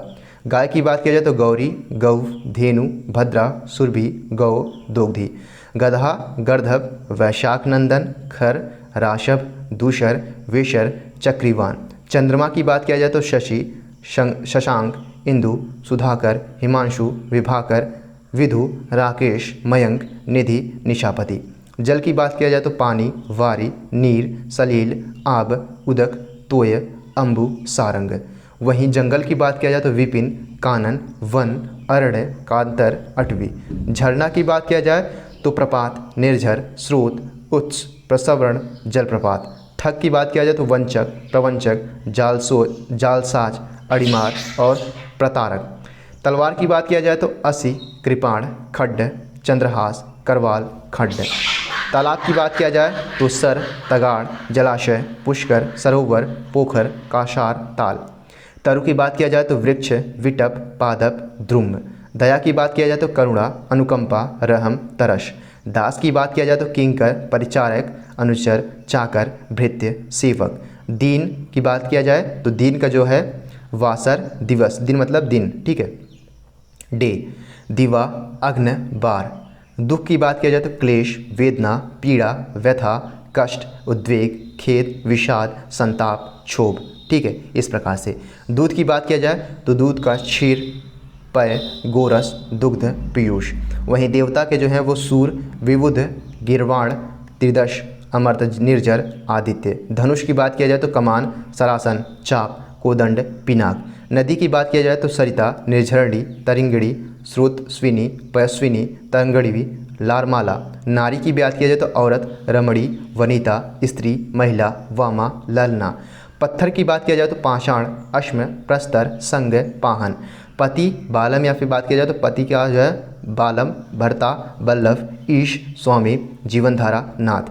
पत्नी की बात किया जाए तो दारा, भार्या, ठीक है, सहगामिनी, गृहिणी, वल्लभा, तीय, अर्धांगिनी, वामंगीय। देखिए मेरी आदत होती है, आप लोगों को भी आदत डाल लेनी चाहिए कि आप लोग रिवाइज जरूर किया कीजिए।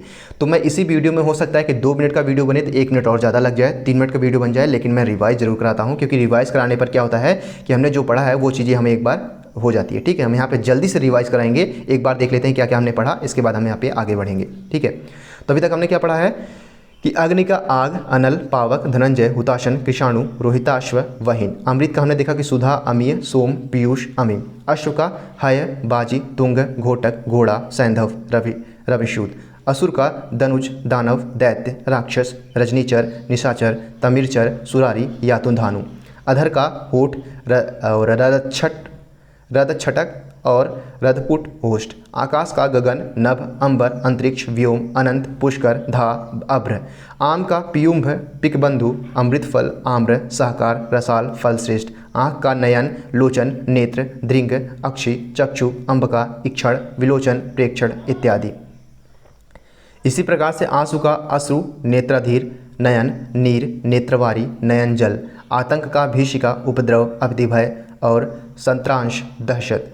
आधुनिक का हमने देखा था कि नूतन, वर्तमानकालीन और अर्वाचीन, नया। इंद्र का बात किया था कि माधवा, सुरपति, शक, कौशिक, पुरंदर, देवराज, मेघपति, सुरेंद्र, सुरेश, जिष्णु, विदुपदेश, सहस्त्रास्त्र, सचिपति। इच्छा का हमने बात किया था तो अभिलाषा, आकांक्षा, कामना, लालसा, उत्कंठा, वाक्छा, स्पृहा, लिप्सा। इनकार की बात किया जाए तो प्रत्याख्यान, निषेध, अस्वीकृत, अनंगीकरण, अनंगीकार। ईश्वर की भगवान, ईश, दीनानाथ, अज, जगदीश, परब्रह्मा, परमेश्वर। ईर्ष्या की डाह, जलन, मत्सर, स्पर्धा, द्वेष। उत्कर्ष का हमने देखा था कि उन्मेष, उत्थान, अभ्युदय, उन्नति, उत्क्रमण। उत्पत्ति का आविर्भाव, उद्गम, उद्भव, पैदाइश, जन्म। उद्देश्य का लक्ष्य, प्रयोजन, ध्येय, निमित्त, मकसद, हेतु। ठीक है। उल्लू का हमने देखा था, उल्लू क्या होता है तो कौशिक, लक्ष्मी वाहन, कौशिक, लक्ष्मी वाहन, उलूक। ऊंचा, उच्च, उतुंग, ऊपर, ऊर्ध्व, तुंग, उन्नत, गगनचुंबी। ओस, तुषार, तुहिनकण, हिमकण और हिमशिखर, हिमबिंदु। कमल का उत्पल, कुवलय, इंदिवर, पदम, नलीन, सरसीज। राजीव का राजीव, कमल का ही होता है। अंभोज, पंकज, अंबुज, पुंडरीक, वारिज, कंज, सतपत्र, जलज, नीरज, कोकनद। वहीं कपड़ा का हमने देखा था, कपड़ा क्या होता है वस्त्र, दुकूट, दुकूल, पट, वसन, अंबर, चीरचैल, परिधान, कामदेव, मदन, मनोभव, मनसीच, मनमत, कर्दक। ठीक है। अनंग, मनोज, कुसुम, सर, केतन, रतिपति। ये सब कपड़े के जो है ये क्या होते हैं पर्यायवाची शब्द होते हैं। वहीं कोयल की हमने बात किया था तो कोयल क्या होता है पीक, कोकिल, श्याम, मदन, शलाका, वसंदूती और काकपाली। कंगाल का निर्धन, दरिद्र, अकिंचन, गरीब। केश का बाल, कंच, अलक, लट, कुंतल। गंगा का भागीरथी, जाह्नवी, नदीश्वरी, मंदाकिनी, विष्णुपदी, सूरसरी, त्रिपथगा। गाय का गौरी, गौ, धेनु, भद्रा, सुरभि, गौ, दोग्धी। गधा का गर्धव, वैशाख नंदन, खर, राशव, दूषर, विशर, चक्रीवान। चंद्रमा का शशि, शशांक, इंदु, सुधाकर, हिमांशु, विभाकर, विधु, राकेश, मयंक, निधि, निशापति। जल का पानी, वारी, नीर, सलील, आब, उदक, तोय, अम्बु, सारंग। वहीं हमने जंगल का बात किया जाता तो जंगल का जो होता है वो विपिन, कानन, वन, अरण्य, कांतर, अटवी। झरना का प्रपात, निर्झर, स्रोत, उच्च, प्रस्रवण, जलप्रपात। ठग का वंचक, प्रवंचक, जालसाज, अड़ीमार, प्रतारक और तलवार का असी, कृपाण, खंड, चंद्रहास, करवाल, खंड। तालाब का सर, तड़ाग, जलाशय, पुष्कर, सरोवर, पोखर, कासार, ताल। तरु का वृक्ष, विटप, पादप, धूम्र। दया का करुणा, अनुकंपा, रहम, तरस। दास का किंकर, परिचायक, अनुचर, चाकर, भृत्य, सेवक। दिन का वासर, दिवस, दिवा, अग्न, वार। दुख का क्लेश, वेदना, पीड़ा, व्यथा, कष्ट, उद्वेग, खेद, विषाद, संताप, क्षोभ। वही दूध का क्षीर, पय, गोरस, दुग्ध, पीयूष। ठीक है। धनुष का कमान, सरासन, चाप, कोदंड, पिनाक। नदी का सरिता, निर्झरणी, तरंगिणी, श्रुतस्विनी और पयस्विनी, तरंगवी और लरमाला। वही नारी का औरत, रमणी, वनिता, स्त्री, महिला, वामा, ललना। पत्थर का जो होता है वो पाषाण, अश्म, प्रस्तर, संग, पाहन होता है। पति का बालम, भर्ता, वल्लभ, ईश, स्वामी, जीवनधारा, नाथ। पत्नी का दारा, भार्या, सहगामिनी, गृहिणी, वल्लभा, तीय, अर्धांगिनी और वामांगी। ये सब किसके हैं? ये सब किसके पर्यायवाची शब्द हैं। तो आई होप आपको समझ में आ गया होगा। अगले अध्याय में हम इसी प्रकार से जो है कीप ऑन करेंगे। ठीक है, ये दो पेज है, एक पेज और है। इसके पर्यायवाची शब्द करने के बाद हम यहाँ पे अगला प्रोसेस स्टार्ट करेंगे। आज हमारा दिन भर वीडियो आएगा, तो आप हमसे कनेक्ट रहिएगा। अगर आपको क्वेरी होगी तो डेफिनेटली आप हमसे इंस्टाग्राम से जुड़ सकते हैं। So keep loving, keep supporting and keep stay with us. Thank you so much. नमस्कार दोस्तों, आप सभी का स्वागत है आपके अपने YouTube channel smart study point पे। तो फाइनली जैसा कि हमने कहा था कि जो प्रीवियस ईयर के पेपर हैं हमने सॉल्व करा दिए हैं, तो उसके कंपाइलेशन में हमने जो 10 से 15 साल के पेपर हैं प्लस मॉडल पेपर का जो प्रीवियस ईयर पेपर हैं उसको डिस्कशन करा रहे हैं। तो ये लगातार सेशन चलेगा आज का दिन। ठीक है, आपको पता भी होगा। अगर आपको किसी प्रकार की क्वेरी हो तो डेफिनेटली आप हमसे इंस्टाग्राम से जुड़ सकते हैं। PDF फाइल आपको टेलीग्राम से या फिर व्हाट्सएप से आपको प्रोवाइड करा दी जाएगी। तो अगर आपको किसी प्रकार की क्वेरी हो डेफिनेटली आप हमसे व्हाट्सएप टेलीग्राम से मैसेज कर सकते हैं या फिर इंस्टाग्राम से भी मैसेज कर सकते हैं। वहाँ पे आपको सडनली जो है तुरंत जो है रिप्लाई दिया जाएगा। व्हाट्सएप पे हो सकता है थोड़ी सी आपको देर हो जाए, बट आपको रिप्लाई वहाँ पर भी दिया जाएगा। तो चलिए, जैसे कि हमने पिछले वीडियो में देखा कि हमने जहाँ जो हमारा सेशन चल रहा था वो पर्यायवाची शब्द पे चल रहा था। तो पर्यायवाची शब्द को देखेंगे, जो कि 2 से 3 क्वेश्चन हर साल पूछे जाते हैं। तो इसके एक भी कोना यहाँ पे छोड़ने वाले नहीं है। ठीक है, तो देखते हैं कि पंडित का कौन कौन सा पर्यायवाची शब्द होता है। पंडित का जो है वो सुधि, विद्वान, कोविद, मनीषी, प्राज्ञ, विज्ञ। पंडित के पर्यायवाची शब्द कौन कौन से हैं? सुधि, विद्वान, कोविद, मनीषी, प्राज्ञ और विज्ञ। वहीं पर्वत की बात किया जाए तो पर्वत के जो है वो भूधर, गिरि, शैल, नग, मेरु, महीधर, तुंग, अचल, पहाड़, धराधर, ये सब पर्वत के हैं। वहीं पवन की बात किया जाए तो अनिल, हवा, समीर, मारुत, वायु, मृगवाहन, नभ प्राण, ये सब पवन के पर्यायवाची शब्द हैं। पक्षी की बात किया जाए तो द्विज, अंडज, विहग, खंड, शकुनी, शकुंत, पखेरु, परिंद, चिड़िया, ये सब पक्षी के पर्यायवाची शब्द हैं। परिणय की बात किया जाए तो जैसे कहते हैं ना, परिणय मतलब शादी होता है। ठीक है, शादी, विवाह और पाणी ग्रहण, ये सब परिणय के पर्यायवाची शब्द हैं। वहीं पान की बात किया जाए तो तांबुल, पर्णलता, नगिनी पत्र, सप्तशिला, नागरवेल और नागबल्ली, ये सब किसके हैं? पान के पर्यायवाची शब्द। पुत्र की बात किया जाए तो तनय, आत्मज, सूत, लड़का, बेटा, औरत, पूत, ये सब पुत्र के पर्यायवाची शब्द हैं। वहीं पुत्री की बात किया जाए तो आत्मजा, सुता, तनिया, लड़की, बेटी, दुहिता। प्रजातंत्र की बात की जाए तो जनतंत्र, गणतंत्र, लोकतंत्र, ये सब प्रजातंत्र के पर्यायवाची शब्द हैं। पृथ्वी की बात किया जाए तो भू, भूमि, धरा, अंचला, धरणी, वसुंधरा, उर्वी और मेदिनी। अवनी की बात किया जाए तो प्रकाश, ज्योति, प्रभा, छवि, धोती, आलोक, दीप्ति, रोशनी, उजाला, ये सब प्रकाश के पर्यायवाची शब्द हैं। अगले चलते हैं। अगला हम देखते हैं कि फूल का जो पर्यायवाची शब्द होता है वो कुसुम, सुमन, प्रसून, पुष्प, लतांत, मंजरी, पहू। बंदर का कपि, वानर, कपीश, शाखा मृग, मरकत, कीश, हरि। बाण का जो होता है वो तीर, तोमर, नारची, शरी, माफ कीजिएगा, शर, इशु और शायक, विशीख। बादल का मेघ, अभ्र, नीरद, जीमूद, पयोधी, जलद, सारंग। ब्रह्मा का चतुरानन, विरंची, प्रजापति, लोकेश, अज, गिरापति। ब्राह्मण का विप्र, द्विज, भूसूर, भूदेव, महिसूर। भौरा का भ्रमर, मधुकर, मधुप, अली, खटपद, मधुराज और मधुभक्षा। ठीक है, इस प्रकार से ये। अगला देखते हैं हम अपना मछली का पर्यायवाची शब्द जो होता है वो मीन होता है। ठीक है, मीन, मत्स्य, सफरी, झष, जल जीवन। मेढक की बात किया जाए तो दरदर, भेक, शालूक, सोलू, मंडूक और वर्षा प्रिय। वही मोर की बात किया जाए तो मयूर, केकी, शिखंडी, शीखी, नीलकंठ, भुजगिरी। राजा की महीप, नरेश, भूप, नृपति, नरेंद्र, भूसम्राट, महीपति।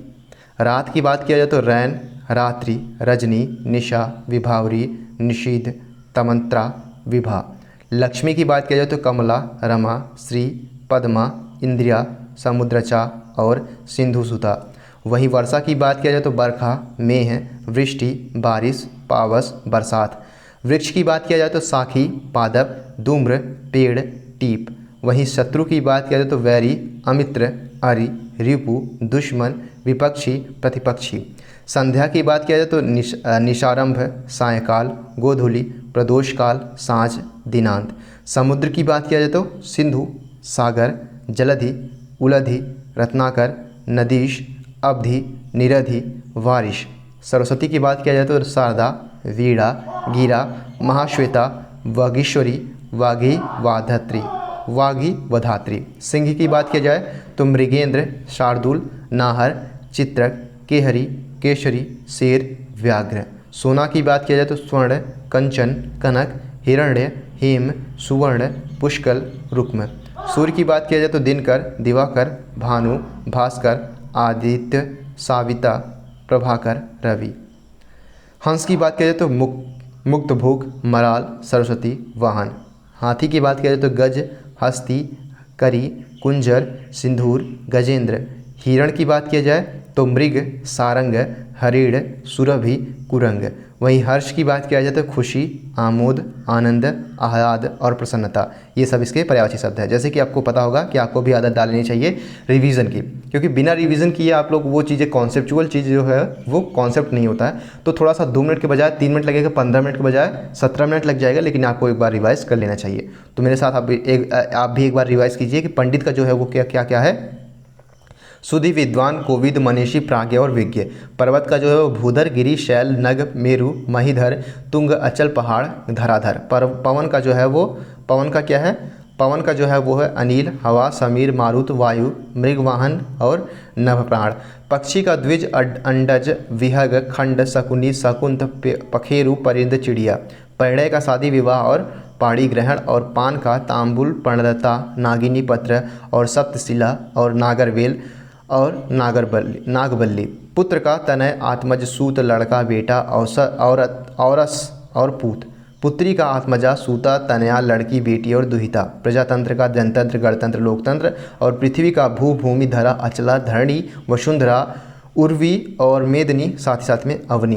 प्रकाश का अगर बात किया जाए तो ज्योति, प्रभा, छवि, धूति, आलोक, दीप्ति, रोशनी, उजाला। फूल का कुसुम, सुमन, प्रसून, पुष्प, लतांत, मंजरी और पुष्प। बंदर का कपिवानर, कपीश, कपीश, शाखा, मृग, मरकत, कृष, हरि। बाण का तीर, तोमर, नाराज, शर, इशु और शायक और विशिख। बादल की बात किया जाए तो मेघ, अभ्र, नीरद, जिमूत, पयोधि, जलध, सारंग। ब्रह्मा का चतुरानंद, विरंची, प्रजापति, लोकेश, अज और गिरियापति। साथ में ब्राह्मण का अगर बात किया जाए तो विप्र, द्विज, भुसूर, भूदेव और महिसूर। भौरा की बात किया जाए तो भ्रमर, मधुर, मधुप, आली और खटपट और मधुराज और मधुभक्षा। साथ ही साथ में मछली का अगर बात किया जाए तो मीन, मत्स्य, सफरी, झष और जलजीवन। मेढक का दरदर, भेक, शालुक, शालू, मंडूक और वर्षाप्रिय। मोर का मयूर, केकी, शिखंडी, शीली, नीलकंठ, भुजागिरी। राजा का महीप, नरेश, भूप, नृपति, नरेंद्र और भू सम्राट, महीपति। रात का रैन, रात्रि, रजनी, निशा, विभावरी, निशीथ और तमत्रा, विभा। लक्ष्मी का कमला, रमाश्री, पद्मा और इंदिरा, समुद्रचा और सिंधु सुता। वर्षा का बरखा, मेह, वृष्टि, बारिश और पावस, बरसात। साथ ही साथ में वृक्ष का बात किया जाए तो साखी, पादप, धूम्र, ध्रुम और पेड़ और टीप। शत्रु का बात किया जाए तो वैरी, अमृत, अरि, रिपु, दुश्मन, विपक्षी, प्रतिपक्षी। संध्या की बात किया जाए तो निशारंभ, सायंकाल, गोधूलि, प्रदोष काल, साँझ, दिनांत। समुद्र की बात किया जाए तो सिंधु, सागर, जलधि, उदधि, रत्नाकर और नदीश, अवधि, निरधि, वारिश। और सरस्वती की बात किया जाए तो शारदा, वीणा, गिरा और महाश्वेता, वागीश्वरी और वागी, वधात्री। सिंह की बात किया जाए तो मृगेंद्र, शार्दूल, नाहर, चित्रंग, केहरी, केशरी और शेर, व्याघ्र। सोना का हमने देखा था कि स्वर्ण, कंचन, कनक, हिरण्य, हेम, सुवर्ण, पुष्कल और रुक्म होता है। साथ ही साथ में सूर्य का भानु, रवि, भास्कर, दिवाकर, प्रभाकर आदि होता है। हंस का मुक्तभ, मराल, सरस्वती, वाहन। हाथी का गज, हस्ती, करी, कुंजर, सिंदूर और गजेंद्र। हिरण का जो होता है मृग, सारंग, हरिण, सुरभि, कुरंग। हर्ष का जो होता है वो खुशी, आमोद, आनंद और आहत और प्रसन्नता जो है ये खुशी के होते हैं। इसी प्रकार से हम अगर अपना देखना चाहें तो किस प्रकार से देख लेते हैं, जो मॉडर्न पेपर है उसको भी एक बार हम लोग देख लेते हैं। ठीक है, तो मॉडल पेपर हमारा है जो कि है, इसमें पूछा गया है कि अश्व क्या होता है। आप लोग देखिए और बताइए। तो अश्व का जो होता है वो क्या होता है, तुरंग जो है वो अश्व का पर्यायवाची शब्द है। वही अनार का पूछा गया है तो अनार का जो है वो मधु बीज होता है। कमल का जो है वो, कमल के क्या होता है पर्यायवाची शब्द, कमल का होता है सरोज। बिजली, बिजली का पर्यायवाची शब्द क्या होता है, तो बिजली का पर्यायवाची शब्द होता है दामिनी। वहीं पृथ्वी का पूछा गया है तो पृथ्वी का पर्यायवाची शब्द क्या होता है, पृथ्वी का पर्यायवाची शब्द होता है धरा। ठीक है, अब अगला क्वेश्चन है कि हमारा बंदर का पर्यायवाची शब्द क्या होता है। तो बंदर अभी तक हमने देखा भी था, तो जो बंदर का पर्यायवाची शब्द होता है वो मरकट होता है। और नदी, नदी का पर्यायवाची शब्द क्या होता है, तटनी। ऑप्शन ए हमारा सही हो जाएगा। वहीं 8वें नंबर क्वेश्चन की बात करते हैं तो 8वां नंबर क्वेश्चन हमारा अमृत। अमृत का पर्यायवाची शब्द क्या होगा, तो सुधा होगा अमृत का पर्यायवाची शब्द। 9वां क्वेश्चन देखते हैं, 9वां का गंगा का पर्यायवाची शब्द क्या होगा, जाह्नवी। और वहीं 10वां क्वेश्चन हमारा है कि जल का जो है पर्यायवाची शब्द क्या होगा, नीर। आकाश का पर्यायवाची शब्द क्या होगा, 11वां नंबर है, आकाश का पर्यायवाची शब्द क्या होगा, गगन होगा। वहीं अवनी का पर्यायवाची शब्द क्या होगा, 12वां नंबर है, तो अवनी का पर्यायवाची शब्द क्या होगा, धनी होगा, माफ़ कीजिएगा धरा होगा। रात का पर्यायवाची शब्द क्या होगा, 13 नंबर है। आप लोग बताइए, देखिए, फिर सोचिए, फिर बताइए। ठीक है, तो रात का जो पर्यायवाची शब्द क्या होगा, निशा। दिन का पर्यायवाची शब्द क्या हमने पढ़ा था, तो दिवस हमने पढ़ा था। ठीक है, 14 नंबर का बी हो जाएगा, ऑप्शन सही हो जाएगा। अगला हमारा है आँख का। तो आँख का पर्यायवाची शब्द क्या होगा, आप लोग पहले मन में सोचिए, फिर देखिए, फिर बताइए। ठीक है, तो आँख का जो हमारा हो जाएगा बी, यानी दृग जो है, दृग जो है पर्यायवाची शब्द हो जाएगा। ठीक है, 15 का। और निर्धन का क्या हो जाएगा, तो निर्धन का देखिए, तो निर्धन का दरिद्र हो जाएगा, अभी हमने पढ़ा भी था। 17 नंबर हम देखते हैं कि 17 नंबर हमारा क्वेश्चन है कि पक्षी का पर्यायवाची का शब्द क्या होगा, नभचर होगा। वहीं 18 नंबर क्वेश्चन की बात किया जाए तो 18 नंबर क्वेश्चन क्या है कि पुष्प का जो है वो कुसुम हो जाएगा। और तलवार की क्या हो जाएगा, 19 नंबर हम देखते हैं कि 19 का तलवार क्या हो जाएगा, कृपाण हो जाएगा। और 20 का हम देखते हैं, 20 का हम क्वेश्चन देखते हैं कि असुर, असुर क्या होगा, तो असुर का पर्यायवाची शब्द क्या होगा, निशाचर। और इंद्र, इंद्र का जो पर्यायवाची शब्द क्या होगा, वो होगा महेंद्र। पवन का पर्यायवाची शब्द क्या होगा, पवन का पर्यायवाची शब्द होगा समीर। ठीक है, इसी प्रकार से अगला हम 23 नंबर क्वेश्चन देखते हैं कि पुत्री का पर्यायवाची शब्द क्या होगा। तो पुत्री का पर्यायवाची शब्द क्या होगा, नंदिनी। और पत्नी का पर्यायवाची शब्द क्या होगा, ठीक है, तो पत्नी का पर्यायवाची शब्द क्या होगा, भामिनी। ठीक है, और पर्वत का पर्यायवाची शब्द क्या होगा, गिरी होगा। वहीं नारी का पर्यायवाची शब्द क्या होगा, महिला होगा। मछली का पर्यायवाची शब्द क्या होगा, 27 नंबर है, महिला का पर्यायवाची शब्द क्या होगा, मत्स्य होगा, माफ़ कीजिएगा मछली का पर्यायवाची शब्द होगा और मदिरा का पर्यायवाची शब्द क्या होगा, तो 28 नंबर हमारा क्वेश्चन है कि मदिरा का पर्यायवाची शब्द क्या होगा, तो मदिरा का सूरा होगा। ठीक है, राजा का पर्यायवाची शब्द क्या होगा, 29 नंबर है, 29 नंबर का बी हमारा सही हो जाएगा। और सूर्य यानी नरेश होगा राजा का। और सूर्य का क्या हो जाएगा, तो भानु, रवि, भास्कर, दिवाकर, प्रभाकर, ये हमने देखा था। यहाँ पे रवि है तो ऑप्शन बी हमारा सूर्य सही हो जाएगा, रवि सही हो जाएगा। इस प्रकार से हमारा ये क्वेश्चन जो है समाप्त होता है। आई होप कि आपको क्वेश्चन समझ में आ गया होगा। अगला हमारा जो होगा वो होगा राशि से संबंधित जो 2-3 क्वेश्चन हर साल पूछे गए हैं, तो इससे रिलेटेड हम यहाँ पे देख लेंगे। ठीक है, तो आप लोगों को यहाँ पे स्किप बिल्कुल नहीं करना है। 1 बाय 1 जैसे मैं वीडियो डालता जाता हूँ, आपको दिन भर मेरे साथ लगे रहना है। ठीक है, आज का जो हमने प्रण लिया है ख़त्म करके ही रहेंगे, हर सेक्शन से, हर पोर्शन से, हर कॉन्सेप्चुअल चीज़, हर मॉडर्न पेपर से, हर प्रीवियस ईयर पेपर के, क्योंकि हमें जो है लास्ट टाइम है, तो आपको जी तोड़ के मेहनत यहाँ पे करनी है। ठीक है, so keep loving and keep supporting and keep stay with us. कोई भी क्वेरी हो तो डेफिनेटली आप हमसे इंस्टाग्राम से जरूर जुड़े। ठीक है, थैंक यू सो मच।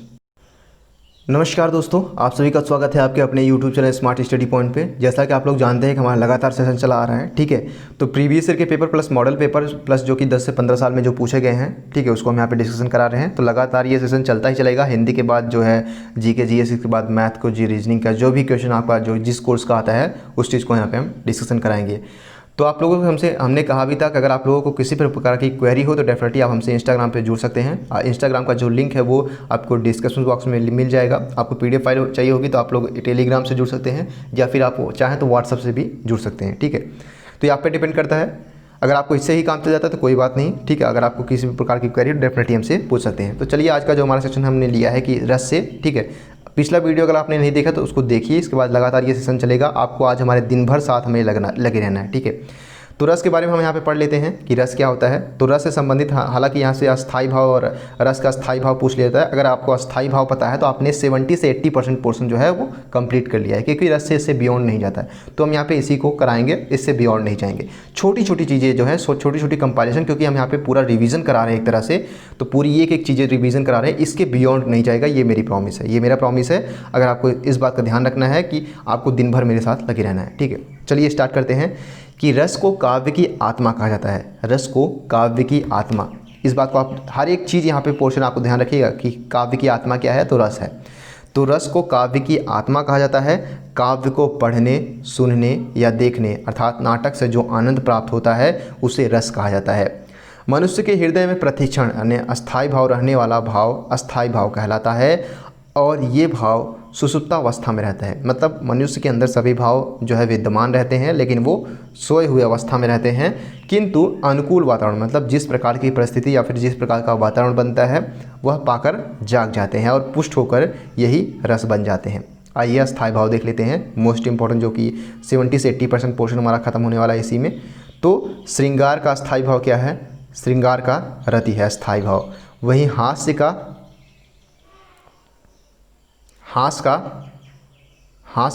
हास अस्थायी भाव है। करुण रस का स्थायी भाव क्या है? तो करुण रस का स्थायी भाव शोक है। वहीं रौद्र का स्थायी भाव क्रोध है, और उत्साह का जो अस्थायी भाव है वो उत्साह है। माफ़ कीजिए, वीर का जो स्थायी भाव है वो उत्साह है। वहीं भयानक का स्थायी भाव भय है, और विभत्स का जुगुप्सा यानी घृणा है। अद्भुत का विस्मय है। शांत का निर्वेद है, और वात्सल्य का वात्सल्यता है, ठीक है। इस प्रकार से यहाँ पे हमने देख लिया क्या क्या हमने देखा। एक बार रिवीजन कर लेते हैं, क्योंकि मोस्ट इंपॉर्टेंट 70 से 80% पोर्शन है। तो श्रृंगार का रति, हास्य का हास, करुण का शोक, रौद्र का क्रोध, वीर का उत्साह, भयानक का भय, विभत्स का जुगुप्सा, अद्भुत का विस्मय, शांत का निर्वेद, वात्सल्य का वात्सलता, ठीक है। इस प्रकार से हमने देख लिया है। अब अगला देखते हैं कि नीचे दिए गए हैं यहाँ पे कुछ क्वेश्चन जो कि हम यहाँ पे सॉल्व कर लेंगे मॉडल पेपर डायरेक्टली, बस, ठीक है। इसके बियॉन्ड हमें यहाँ पे क्योंकि आएगा नहीं और पढ़ेंगे भी नहीं, ठीक है। तो आइए देख लेते हैं एक बार कि हे सारथो हे द्रोण क्या देवेंद्र भी आकर अड़े हैं, खेल क्षत्रिय बालकों का व्यूह भेदन कर लड़े, मैं सत्य कहता हूँ सुख सखे, सुकुमार मत जानो मुझे, यमराज से भी युद्ध को प्रस्तुत सदा मानो मुझे। इसमें कौन सा स्थायी भाव है आपको बताना है, ठीक है। हालांकि उसमें ही पूछ लिया जाता है, लेकिन कई बार इस पर जो है पंक्तियाँ दे दी जाती हैं और आपको बताना होता है कि इसमें कौन सा अस्थायी भाव है। तो आपके ऑप्शन है रौद्र, हास्य, वीर और भयानक, ठीक है। आप लोग सोच लिए होंगे आई थिंक। तो इसका जो ऑप्शन होगा ये वीर रस का है, ठीक है। यहाँ पे लड़ वाले जगह लड़ने वाली बात की जा रही है, तो यहाँ पे वीर रस अस्थायी भाव होगा। अगला है हमारा कि रक्त है या नसों में क्षुद्र पानी, जांच कर तू शीश देकर देकर जवानी। तो इसमें कौन सी बात है? तो इसमें भी वीरता के प्रमाण यहाँ पे साफ साफ उल्लेखित होते हैं। कहूँ सखी अस्को तनुधारी, जो न मोह यह रूप निहारी। इसमें कौन सा स्थायी भाव है? देखिए आपको पढ़ने के बाद ही पता चल जाता है। तो इसमें जो है वो श्रृंगार, ठीक है। यहाँ पे देखिए मोह यह रूप निहारी, निहारी शब्द से आप पकड़ सकते हैं कि यहाँ पे श्रृंगार रस है। अब यहाँ पे चौथे नंबर क्वेश्चन की बात करते हैं। तो लता ओट सब सखिन लखाए, श्यामल गौर किशोर सुहाए, देख रूप लोचन ललचाने, हरखे निज निधि पहचाने। इसमें कौन सा स्थायी भाव है? तो 4 नंबर इसमें श्रृंगार स्थायी भाव है, ठीक है। अगला हमारा 5वां नंबर क्वेश्चन है। 5वां नंबर क्वेश्चन क्या कहता है कि कान भय बस बाँसुरी के, अब कौन सखी हमको चाहे है। श्रृंगार रस में है, ठीक है। गरज उठे 40 कोटि सुनिए वचन उछाही भरे, गरज उठे 40 कोटि सुनिए वचन उछाही भरे। तो इसमें कौन सा रस है? वीर रस है। काहू न लखा सो चरित विशेषा, सो स्वरूप नृप कन्या देखा, मरकट बदन भयंकर देही, देखत हृदय क्रोध भाते ही, जे ही दिशि बैठ नारद फूली। इसमें कौन सा है? सो देश ते ही न बिकोली भोली, पुनि पुनि मुनि उकसाही उकुलाही, देखी दशाहर गन मसुकाई। तो इसमें हास्य रस है। देखिए मसुकाई, यहाँ पे मसुकाई मतलब मुस्कुराना, ठीक है। इस प्रकार से आप लोग यहाँ पे पकड़ भी सकते हैं इसको। आपको तरीका आना चाहिए कि आप लोगों को इस प्रश्न के जो होते हैं, अगर इस प्रकार के प्रश्न पूछे जाते हैं तो इसमें उत्तर भी छुपा होता है, ठीक है। इस प्रकार से आपको देखना आना चाहिए। प्रिय वह मेरा प्राण प्यारा कहाँ है, दुख जलनिधि डूबी का सहारा कहाँ है। देखिए पूरी प्रिय प्राण दुख, देखिए दुख शब्द यहाँ पे आ गया है। लखमुख जिसका मैं आज लो जी सकूँ है, वह हृदय हमारा नयन तारा कहाँ है। तो साफ साफ यहाँ पे करुणरस की यहाँ पे बात की गई है, दुख यहाँ पे साफ साफ दर्शा दिया गया है। 9वां नंबर क्वेश्चन है कि साच कहो तुमको अपनी सौ, मतलब अपनी कसम, कुमति बात निदाने, सूर्य श्याम जब तुम ही पठाए, तब नैकुन मुस्काए। तो इसमें जो है हास्य रस है, मुस्काए, देखिए आप सबसे पकड़ सकते हैं। अगला हमारा क्वेश्चन है कि सब बंधुन को सोच तजी तति गुरुकुल को ने है, हाँ शशील सुन किम कियो अनंत लोक में गे है। 10वां का जो है इसमें करुण रस की बात की गई है। तो इस प्रकार से हमारा ये जो है समाप्त होता है। आइए इसी प्रकार से हम छंद भी देख लेते हैं, रस के साथ में छंद भी देख लेते हैं। तो इसमें छंद देखेंगे, इसके बाद यहाँ पे हम कुछ क्वेश्चंस को सॉल्व करेंगे, ठीक है। तो देखते हैं कि अक्षरों की संख्या एवं क्रम, अक्षरों की संख्या एवं क्रम, मात्रा, गणना तथा यति गति से संबंध विशिष्ट नियमों से नियोजित पद रचना छंद कहलाती है। छंद के निम्नलिखित अंग होते हैं, वर्ण होता है, मात्रा होती है, यति होती है, गति होती है, तुक होता है, लघु और गुरु होते हैं, गढ़वर्ग होता है, गढ़वर्ग और मात्रा के विचार होते हैं। छंद 4 प्रकार के होते हैं, मात्रिक छंद, वाणिक छंद, उभय छंद और मुक्तक छंद। हिंदी के प्रमुख छंदों की यहाँ पे बात करेंगे हम, कौन कौन से छंद हैं। तो देखिए मात्रिक छंद में देखिए हम अगर बात करें तो चौपाई, जो कि बार बार पूछा जाता है कि इसमें कौन सा छंद है, ठीक है। तो क्या होता है कि इसमें 4 चरण होते हैं, सबसे बड़ी बात कि इसमें 4 चरण होते हैं, जैसे 1 2 3 4, ठीक है, 4 चरण होते हैं। और प्रत्येक चरण में क्या होती है, 16 मात्राएं होती है। और चरणों में अंत में जो होता है वो दीर्घ गुरु, ठीक है, आप लोग पता होगा 2 मात्राएं, ग में आ की मात्रा यहाँ पे 2 मात्रा है, गा में आत्रा मात्रा, रू में र प्लस उ की मात्रा, रू में देखिए इस प्रकार से। इसमें क्या होता है कि प्रत्येक चरण में, पहले तो बात क्या हमने देखी कि इसमें 4 चरण होते हैं और प्रत्येक चरण में 16 मात्राएं होती हैं। और चरणों के अंत में दीर्घ यानी गुरु के बाद ह्रस्व लघु वर्ण नहीं आता है और इसके पदों के अंतिम अक्षर समान होते हैं, ठीक है, जैसे गा गा रू रू, ठीक है। तो जैसे अगर बात किया जाए तो इसमें कौन कौन सा है, तो बात कर लेते हैं। जैसे कि यथा बंदव गुरुपद पदुम परागा, सुरुचि सुबास सरस अनुरागा, मेरा नाम आ गया, ठीक है। बंदव गुरुपद पदुम परागा, सुरुचि सुबास सरस अनुरागा, अमीय मुरिमय चरुण चारु, समन सकल भव रूज परिवारु, ठीक है। तो इसमें कौन कौन से अगर आप लोग जोड़ेंगे तो ब प्लस मात्रा 2 3 प्लस 4 5 6 7 8 9 10 11 12 13 14 15 16 मात्रा, इसमें पूरी टोटल में जो है 16 मात्राएं हैं, ठीक है। आप लोग एक बार देख लीजिएगा। दोहा की बात करते हैं। दोहा क्या होता है, इसमें 4 चरण होते हैं, सबसे बड़ी बात है इसमें भी 4 चरण होते हैं, लेकिन इसमें इसके विषम चरणों, मतलब पहले चरण और तीसरे चरण में 13 मात्राएं तथा सम चरणों यानी दूसरे चरण और चौथे चरण में 11 मात्राएं होती है। मतलब इसमें और इसमें दूसरे और चौथे मतलब सम चरण है, तो ये क्या हो गई, क्या उसमें 11 मात्राएं और पहले और तीसरे चरण में 13 मात्राएं होंगी, ठीक है। सिर्फ अंतर इतना होता है, इसमें 4 चरण होते हैं, इसके विषम चरणों पे 13 तथा सम चरणों पर 11 मात्राएं। कई बार इसके एग्जाम्पल ही दे दिया जाता है कि एग्जाम्पल किस प्रकार से आपको दर्शाना है, तो उसको भी यहाँ पे देख लेंगे। इसके दूसरे और चौथे चरण के अंत में लघु होता है, ठीक है, और पहले और तीसरे चरण के आरंभ में जगड़ नहीं होता है। एक बार देख लेते हैं इसका, जैसे मेरी भव बाधा हरो, मेरी भव बाधा हरो हरो, राधा नागर सोए, ये एक लाइन हो गई, एक चरण हो गया। अब दूसरा ये हो गया, राधा नागर सोए, जातन का झाई परे, जातन का झाई परे, ये श्याम हरित दुति होए, श्याम धरित हुत होए। तो 1 2 3 4, 1 2 हो गया, फिर 3 4 इसमें बीच में हो गया। अब पहले एवं तीसरे चरण में हमने क्या बात किया था कि पहले एवं तीसरे चरणों में 13 मात्राएं, जबकि दूसरे और चौथे चरण में 11 मात्राएं, ठीक है। इस प्रकार से आप लोग देख सकते हैं। सोठा की बात किया जाए तो इसमें 4 चरण होते हैं और पहले और तीसरे चरण में 11, उसकी उल्टा ठीक उल्टा, ठीक है। इसमें क्या होती थी, पहले और तीसरे चरण में 13 मात्राएं होती थी और दूसरे और चौथे चरण में 11 मात्राएं, जबकि इसका ठीक उल्टा, यानी पहले और तीसरे चरण में 11 मात्राएं होती है और दूसरे और चौथे चरण में 13 मात्राएं, ठीक उसका उल्टा है। और इसके दूसरे और चौथे चरण में आरंभ में जगड़ नहीं होता, पहले और तीसरे चरण में अंत में लघु होता है। जैसे मुख हुई वाचाल, पंगु चढ़ाई गिबीर गबन। इसमें क्या क्या होता है कि देखिए इस प्रकार से पंक्ति दे देंगे और आपसे पूछेंगे कि इसमें कौन सा छंद है, ठीक है। जासु कृपा सो दयाल, द्रवहु सकल कलिमल दहन। रोला में अगर बात किया जाए तो इसमें चार चरण होते हैं और 11 और 13 मात्राएं होती हैं, ठीक है। इसमें प्रत्येक चरण में 24 मात्राएं होती, इसमें 4 चरण 11 और 13 मात्राएं होती है, ठीक है। और प्रत्येक चरण में 24 मात्राएं होती, प्रत्येक चरण में, इस बात को आप ध्यान रखना है। 11 और 13 मात्राओं पर विराम होता है, ठीक है। जैसे मद माता जग भला दीन, दुख क्या पहचाने, अगर आप टोटल जोड़ेंगे तो 24 होती हैं, जबकि क्या क्या होता है कि 11 और 13 मात्राएं होती, पहले में 11 फिर 13, 11 13, ठीक इस प्रकार से। तो मद माता जग भला दीन दुख क्या पहचाने, दीन बंधु बिनु कौन दीन हिय को जाने, होत जोनु आधार शोक में नाथ तुम्हारा, निराधार यह जीव भटकता फिरता हमारा।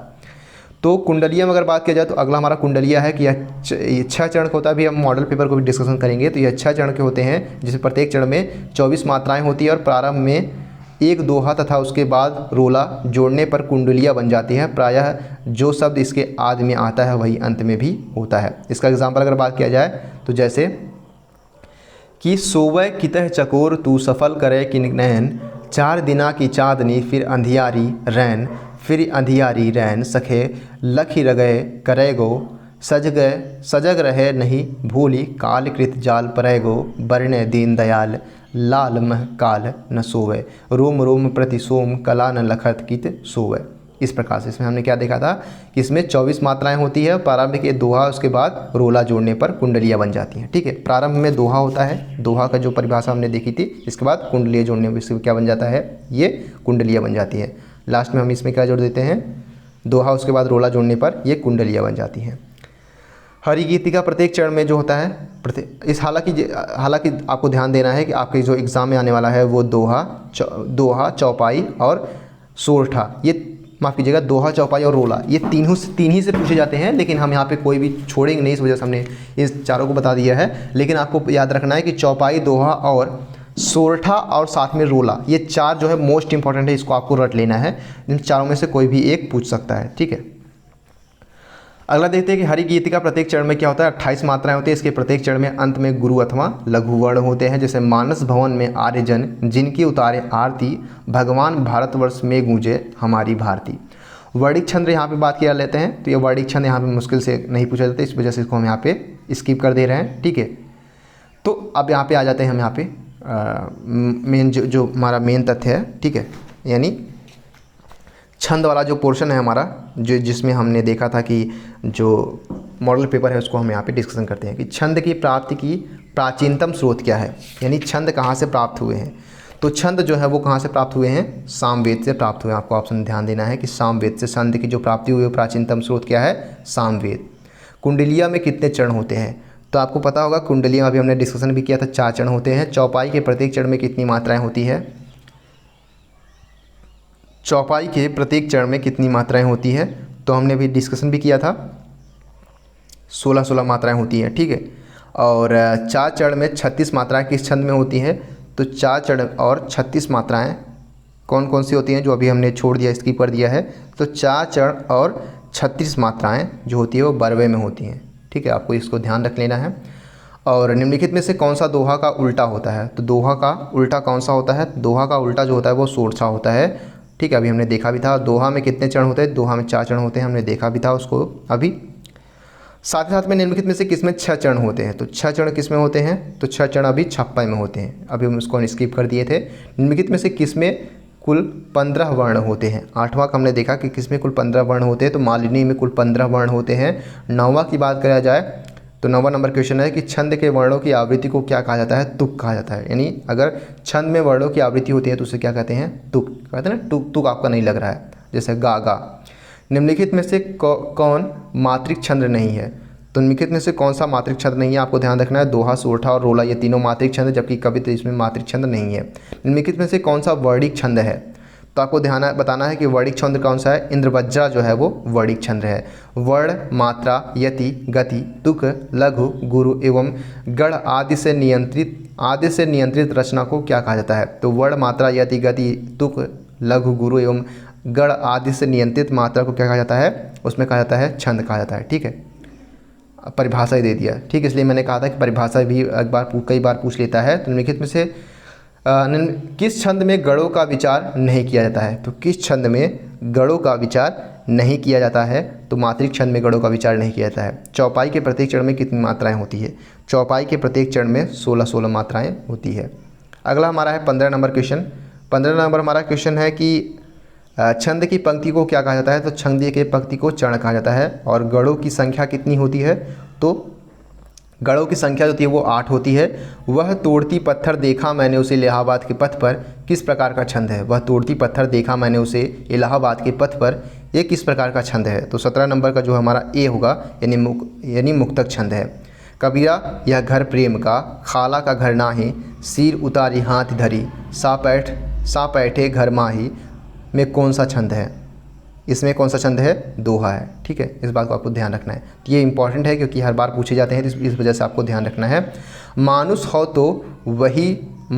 तो वही रसखान, बसो ब्रज गोकुल गाँव गवारन, जो पशु हो तो कहाँ बसु मेरो, चरो नीत नंद की धेनु, मन झारन, पाहन हो तो वहीं गिरी को, जो धरियो कर छंद पुरंदर धारन, जो खग हो तो बसेरो करो निध कालिंदी, कूल कदम्ब की डारन, मैं कौन सा छंद है? मैं कौन सा छंद है? ठीक है, तो इसमें कौन सा छंद है? इसमें जो है वो सवैया है। ठीक है, इंपॉर्टेंट है, इस वजह से हमने यहाँ पे डिस्कशन करा दिया इसको। अगला हम देखते हैं कि कहती हुई यो उत्तरा के नेत्र में जल से भर गए, हिम के कड़ों से पूर्ण मानो हो गए पंकज नए में कौन सा छंद है? कहती हुई यो उत्तरा के नेत्र जल से भर गए और हिम के कड़ों से पूर्ण मानो हो गए पंकज नए, इसमें कौन सा छंद है? तो इसमें जो छंद है वो है आपका हरिगीतिका। भयउ न नारद मन कहूँ रोषा, कहीं प्रिय वचन काम परितोषा, नाई चरण सिरु आयुष पाई, गयु मदन सब सहित सहाई में कौन सा छंद है? तो इसमें चौपाई छंद है। श्री गुरु चरण सरोज रज निज मन मुकुर सुधारि वर्णव, इंपॉर्टेंट है। ठीक है, कई बार पूछा गया है, तो इस बात को आपको ध्यान रखना है कि श्री गुरु चरण सरोज रज निज मन मुकुर सुधारि वर्णव रघुबर विमल जस जो धायक फलचारी में कौन सा छंद है?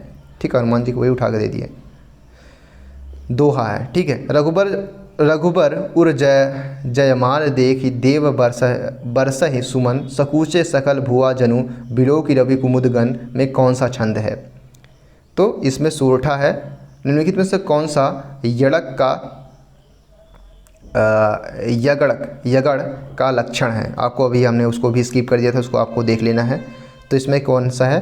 तो हर्स्व दीर्घ जो है वो यगड़ का लक्षण है। यगड़ अमीय हलाहल मद भरे, श्वेत श्याम रत्नार, जियत मरत झुकी परत झे ही, चितवन एक बार में कौन सा छंद है?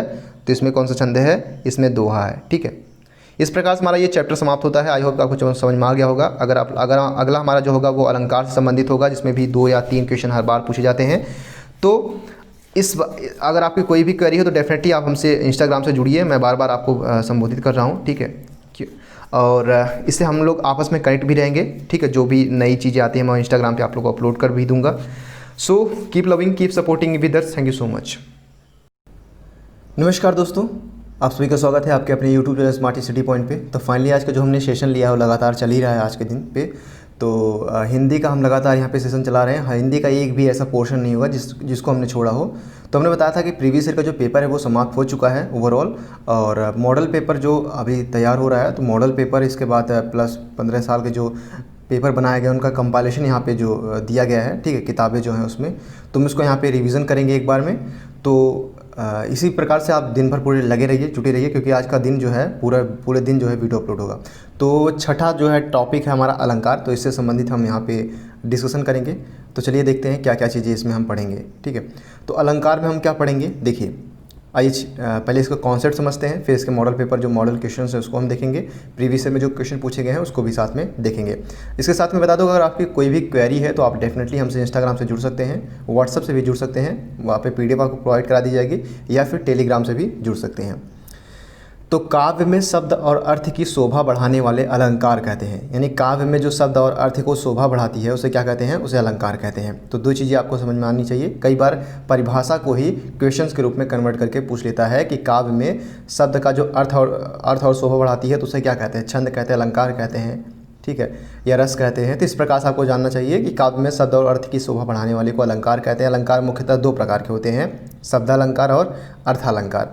शब्दालंकार आपको भी पता होगा कि 3 प्रकार के होते हैं, जिसमें अनुप्रास, यमक अलंकार और श्लेष अलंकार। ठीक है, तो शब्दालंकार के 3 भाग हैं, कौन कौन? अनुप्रास, यमक और श्लेष। अनुप्रास अलंकार आपने पहले पढ़ा भी होगा कि जहाँ पर वर्णों की आवृत्ति होती है वहाँ अनुप्रास अलंकार होता है। जैसे रघुपति राघव राजा राम, र की आवृत्ति यहाँ पर बार बार हुई है, इसलिए इसमें अनुप्रास अलंकार होगा। साथ ही वहीं बात किया जाए यमक अलंकार की, तो यमक अलंकार में आप लोग जानते होंगे कि जहाँ एक ही शब्द के अनेक बार भिन्न भिन्न अर्थों में प्रयुक्त होता है वहाँ अलंकार होता है। यानी एक शब्द को एक से अधिक बार प्रयुक्त होता है, लेकिन उनका अर्थ जो होता है वो भिन्न भिन्न होता है। जैसे कनक कनकतय सैगुनी, माँ दुक्ता अधिकाय, ओही खाए बौरात जरनर, यही पाए बौरात। यहाँ पे कनक कनक 2 शब्द हैं, तो यहाँ पे एक का अर्थ है धतूरा, दूसरे का अर्थ क्या है? सोना। तो इस प्रकार से अनुप्रास में जहाँ पर वर्णों की आवृत्ति हो और यमक अलंकार पर जहाँ पर अनेक शब्द एक बार बार आए हो लेकिन उनका अर्थों में क्या हो? भिन्नता हो। श्लेष अलंकार हम अगर देखें तो श्लेष अलंकार जब एक ही शब्द के अनेक अर्थ होते हैं वहाँ श्लेष अलंकार होता है। ठीक है, जैसे चिरजीवो जोरी जुरे, क्यों न स्नेह गंभीर, को घटी ए विष्ट भानुजा, वे हलधर के वीर। हलधर मतलब क्या होता है? यहाँ पे एक हलधर का मतलब होता है बलराम और दूसरे का बल। ठीक है, और यहाँ पे देखिए वृष भानुजा के 2 अर्थ हैं, एक तो राधा से और दूसरा क्या है? गाय से। इस प्रकार से हमारे दोनों कंप्लीट होते हैं।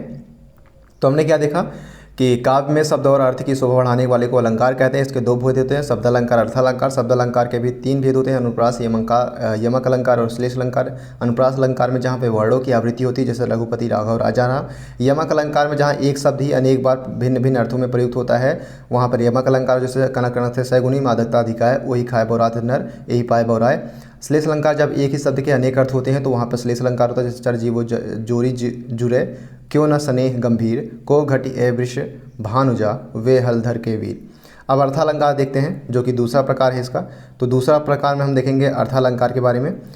तो अर्थालंकार क्या होता है? इसके 100 से भी अधिक भेद होते हैं। ठीक है, आपको मेन चीज़ें हैं वही हम पढ़ेंगे। हालांकि अगर बात किया जाए तो अर्थालंकार क्या बताया गया है? यहाँ बताया गया 100 से भी अधिक भेद होते हैं। लेकिन अगर बात किया जाए जो हमारे सिलेबस में है, तो हमारे सिलेबस में क्या है कि उपमा अलंकार है, उत्प्रेक्षा अलंकार है, रूपक अलंकार है, संदेह अलंकार है, भ्रांतिमान अलंकार है, अतिशयोक्ति अलंकार है, विरोधाभास अलंकार है। इस प्रकार के अलंकारों को हम यहाँ पे पढ़ेंगे जो कि एग्जाम में पूछे जाते हैं। इसके बियॉन्ड इसके बाहर जाके आपको नहीं पूछेगा, तो इस बात को आपको ध्यान रखना है। जो बेसिक चीज़ें हैं सिर्फ वही चीज़ें हम पढ़ेंगे, उसके बियॉन्ड वहाँ पर नहीं पढ़ेंगे। तो आइए एक बार पढ़ लेते हैं। देखिए, उपमा अलंकार जो कि इस अर्थालंकार के अंतर्गत आता है, जब किसी वस्तु, व्यक्ति या घटना से समानता प्रकट की जाती है तो उपमा अलंकार है। जैसे पीपर पात सरिस मंडोला, मतलब पीपल की पत्ती की तरह हमारा मन भी सरिस मंडोला। इसी तरह यहाँ पे सरिस मंडोला, पात सरिस मंडोला, यहाँ पे क्या जा रही है? जब उपमे में उपमान की संभावना व्यक्त की जाए, एक तरह से कहा जाए कि जब किसी व्यक्ति, वस्तु या घटना से समानता व्यक्त की जाती है, जब एक वस्तु को दूसरे वस्तु से समानता की जाती है, दर्शाया जाता है, तो वहाँ पे क्या होता है? उपमा अलंकार होता है। ठीक है, वहीं उत्प्रेक्षा अलंकार की बात करें तो जहाँ उपमे में उपमान की संभावना की जाए, माफ़ कीजिएगा मैंने उल्टा बता दिया, तो उत्प्रेक्षा अलंकार में कहा है कि जहाँ पे उपमे में उपमान की संभावना व्यक्त की जाए वहाँ पे उत्प्रेक्षा अलंकार होता है। जैसे मुख मानो चंद्रमा है। ठीक है, यहाँ पे मुख मानो चंद्रमा है, यहाँ पे संभावना व्यक्त की जा रही है। ठीक है, मानो यहाँ पे शब्द क्या है? मानो, जानो। ठीक है, इस प्रकार के जो शब्द आते हैं उत्प्रेक्षा अलंकार के ये उदाहरण है। रूपक अलंकार में क्या होता है? जहाँ उपमे उपमान का भेद रहित आरोप हो वहाँ रूपक अलंकार होता है। जैसे समय सिंधु चंचल है भारी।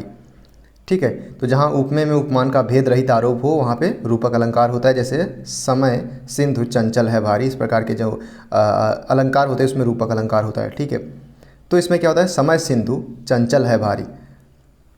या फिर मान लीजिए कि चरण कमल जो है सीता कमल, इस प्रकार से भी कंपेयर किया जाता है कि जो सीता के कमल है, जो सीता के चरण है वो किसके समान है? समानता है अपनी, सीता के कमल चरण है, माफ़ कीजिएगा, सीता के चरण क्या है? कमल है। तो इसमें समानता व्यक्त की नहीं की जा रही, बल्कि कमल को ही क्या मान लिया जा रहा है? सीता के चरण। तो इस प्रकार से यहाँ पे रूपक अलंकार, जहाँ पे उपमेय उपमान का कोई भेद रहित आरोप होता है, कोई भेद नहीं होता, वहाँ पर रूपक अलंकार होता है। इसी प्रकार संदेह अलंकार क्या होता है कि जहाँ पर किसी वस्तु को, जहाँ पर हमने देखा कि जहाँ पर किसी वस्तु को देखकर उसके समान अन्य वस्तु के संशय होने के चमत्कार पूर्ण वर्णन हो, वहाँ पर संदेह अलंकार होता है। सारी बीच नारी है कि नारी बीच सारी है, सारी ही कि नारी है कि नारी ही की सारी है। ठीक है। संदेह अलंकार में क्या होता है कि जब किसी वस्तु को देखकर उसके समान अन्य वस्तु को संशय होने का चमत्कार पूर्ण वर्णन हो तो वहाँ पर संदेह अलंकार होता है। इस प्रकार से बताया गया है कि मान लीजिए आप किसी चीज़ को, मान लीजिए रस्सी को देख रहे हैं तो उसको भ्रांति क्या हो रही है, यहाँ पे आपको संदेह क्या हो रहा है कि ये सांप है या फिर रस्सी है, उसमें आप संदेहित है। इस प्रकार का जो जहाँ पर संदेह उत्पन्न होता है वहाँ पर संदेह अलंकार होता है, जहाँ पर किसी वस्तु को देखकर उसके समान अन्य वस्तु के संशय होने का चमत्कारपूर्ण वर्णन होता है। यानी रस्सी को देखकर हमें क्या हुआ, हमें ये संदेह हुआ कि ये सांप है, तो इस प्रकार से। या फिर सारी बीच नारी है कि नारी बीच सारी है कि सारी ही की नारी है कि नारी ही की सारी, मतलब कि साड़ी के बीच में नारी है या फिर नारी के बीच में साड़ी है, या फिर साड़ी ही नारी है या फिर नारी ही साड़ी है। तो इसमें क्या हो रहा है, संदेह अलंकार इस प्रकार से यहाँ पे प्रयुक्त होता है। भ्रांतिमान अलंकार की बात किया जाए तो भ्रांतिमान जहाँ फिर सदृश्य के आधार पर किसी वस्तु को कुछ दूसरा समझकर उसका चमत्कारपूर्ण वर्णन होता है, वहाँ पर भ्रांतिमान अलंकार होता है। अब संदेह और भ्रांति में एक मेन जो अगर अंतर की बात किया जाए तो अंतर क्या होता है कि संदेह अलंकार में आपको भ्रांत, यहाँ पे संदेह होगा कि ये आप संशय में रहेंगे कि ये चीज़ें जो रस्सी है वो सांप है या रस्सी, आप कंफ्यूज रहेंगे एक दूसरे में। लेकिन भ्रांत में क्या होता है कि मान लेते हैं कि सांप ही रस्सी या फिर रस्सी ही सांप है, इस प्रकार के यहाँ पे भ्रांति होती है। तो भ्रांतिमान अलंकार में जहाँ सदृश्य के आधार पर वस्तु को कुछ दूसरा समझकर उसका चमत्कारपूर्ण वर्णन होता है, वहाँ पर भ्रांतिमान अलंकार होता है। जैसे मुन्ना तब मम्मी के सिर पर देख देख दो चोटी, भाग उठा चिल्लाकर सिर पर समीप सांपिन लोटी। देखिए, ठीक है, मुन्ना अपनी मम्मी की दो चोटियों को देख करके उसे क्या लगता है कि वो सांप है, इस वजह से वो भाग जाता है चिल्लाते हुए। तो वही चीज़ बताई गई है कि मुन्ना तब मम्मी के सिर पर देख देख दो चोटी, भाग उठा चिल्लाकर सिर पर सांपिन लोटी। तो इस प्रकार के यहाँ पे भ्रांति हो जाती है, उसको भ्रांति हो गई है कि हाँ ये सांप ही है, इसलिए चिल्ला के भागा। अतिशयोक्ति अलंकार में क्या होता है कि बढ़ा चढ़ाकर, जहाँ पर किसी वस्तु का बढ़ा चढ़ाकर अतिशयोक्ति पूर्वक वर्णन किया जाए वहाँ पर अतिशयोक्ति अलंकार होता है। जैसे हनुमान की पूंछ में लगन न पाई आग, सिगरी लंका जल गई रोए निशाचर भाग। मतलब कि उनके हनुमान के पूंछ में आग लगी ही नहीं कि पूरी लंका जल गई, ये कैसे हो सकता है, आग तो लगी थी। तो यहाँ पे बताया गया कि हनुमान की पूंछ में लगन न पाई आग, मतलब आग ही नहीं लगने पाई और उसके पहले ही पूरी लंका जल गई और सारी निशाचर भागने लगे। ठीक है।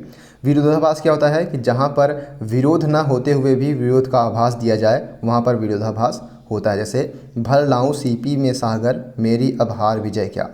इसमें क्या होता है कि जब जहाँ पर विरोध न होते हुए, मतलब कोई विरोध नहीं है लेकिन उस पर भी विरोध का आभास होता है, तो वहाँ पर क्या होता है, विरोधाभास अलंकार होता है। इस प्रकार से हमने क्या क्या चीज़ें देख ली। उपमा अलंकार में जब किसी वस्तु या घटना का समानता प्रकट की जाए, जैसे पीपल पात सरिस मंडोला। उत्प्रेक्षा अलंकार में हमने देखा कि जब उपमेय उपमान की संभावना व्यक्त की जाए तो उत्प्रेक्षा अलंकार होता है। जैसे मुख मानो चंद्रमा है।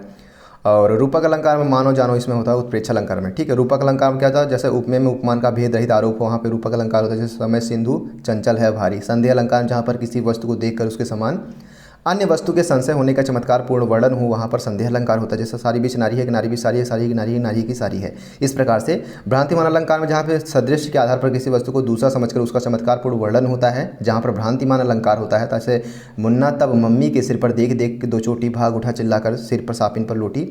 इस प्रकार से अतिशयोक्ति में हमने देखा कि जहाँ पर किसी वस्तु का बढ़ा चढ़ाकर अतिशयोक्ति पूर्वक वर्णन किया जाए वहाँ पर अतिशयोक्ति अलंकार होता है। साथ ही हनुमान जी की पूंछ में लगन न पाई आग और सिगरी लंका जल गए निशाचर भाग। विरोधाभास अलंकार में जहाँ पर विरोध न होते हुए भी विरोध का आभास दिया जाए वहाँ पर विरोधाभास अलंकार होता है। जैसे भर लाऊं सीपी में सागर, प्रिय मेरी अब हार विजय क्या। इस प्रकार से हमने इसको समाप्त कर दिया है। अब आइए मॉडल पेपर कुछ यहाँ पे हम समझ लेते हैं कि जैसे मेरी भाव बाधा हरो, राधा नागर सोए, जातन की झाई पड़े, श्याम हरि दुति होए में कौन सा अलंकार है। इस प्रकार से पूछ लिया जाता है। तो इसमें जो है वो श्लेष अलंकार है। ठीक है।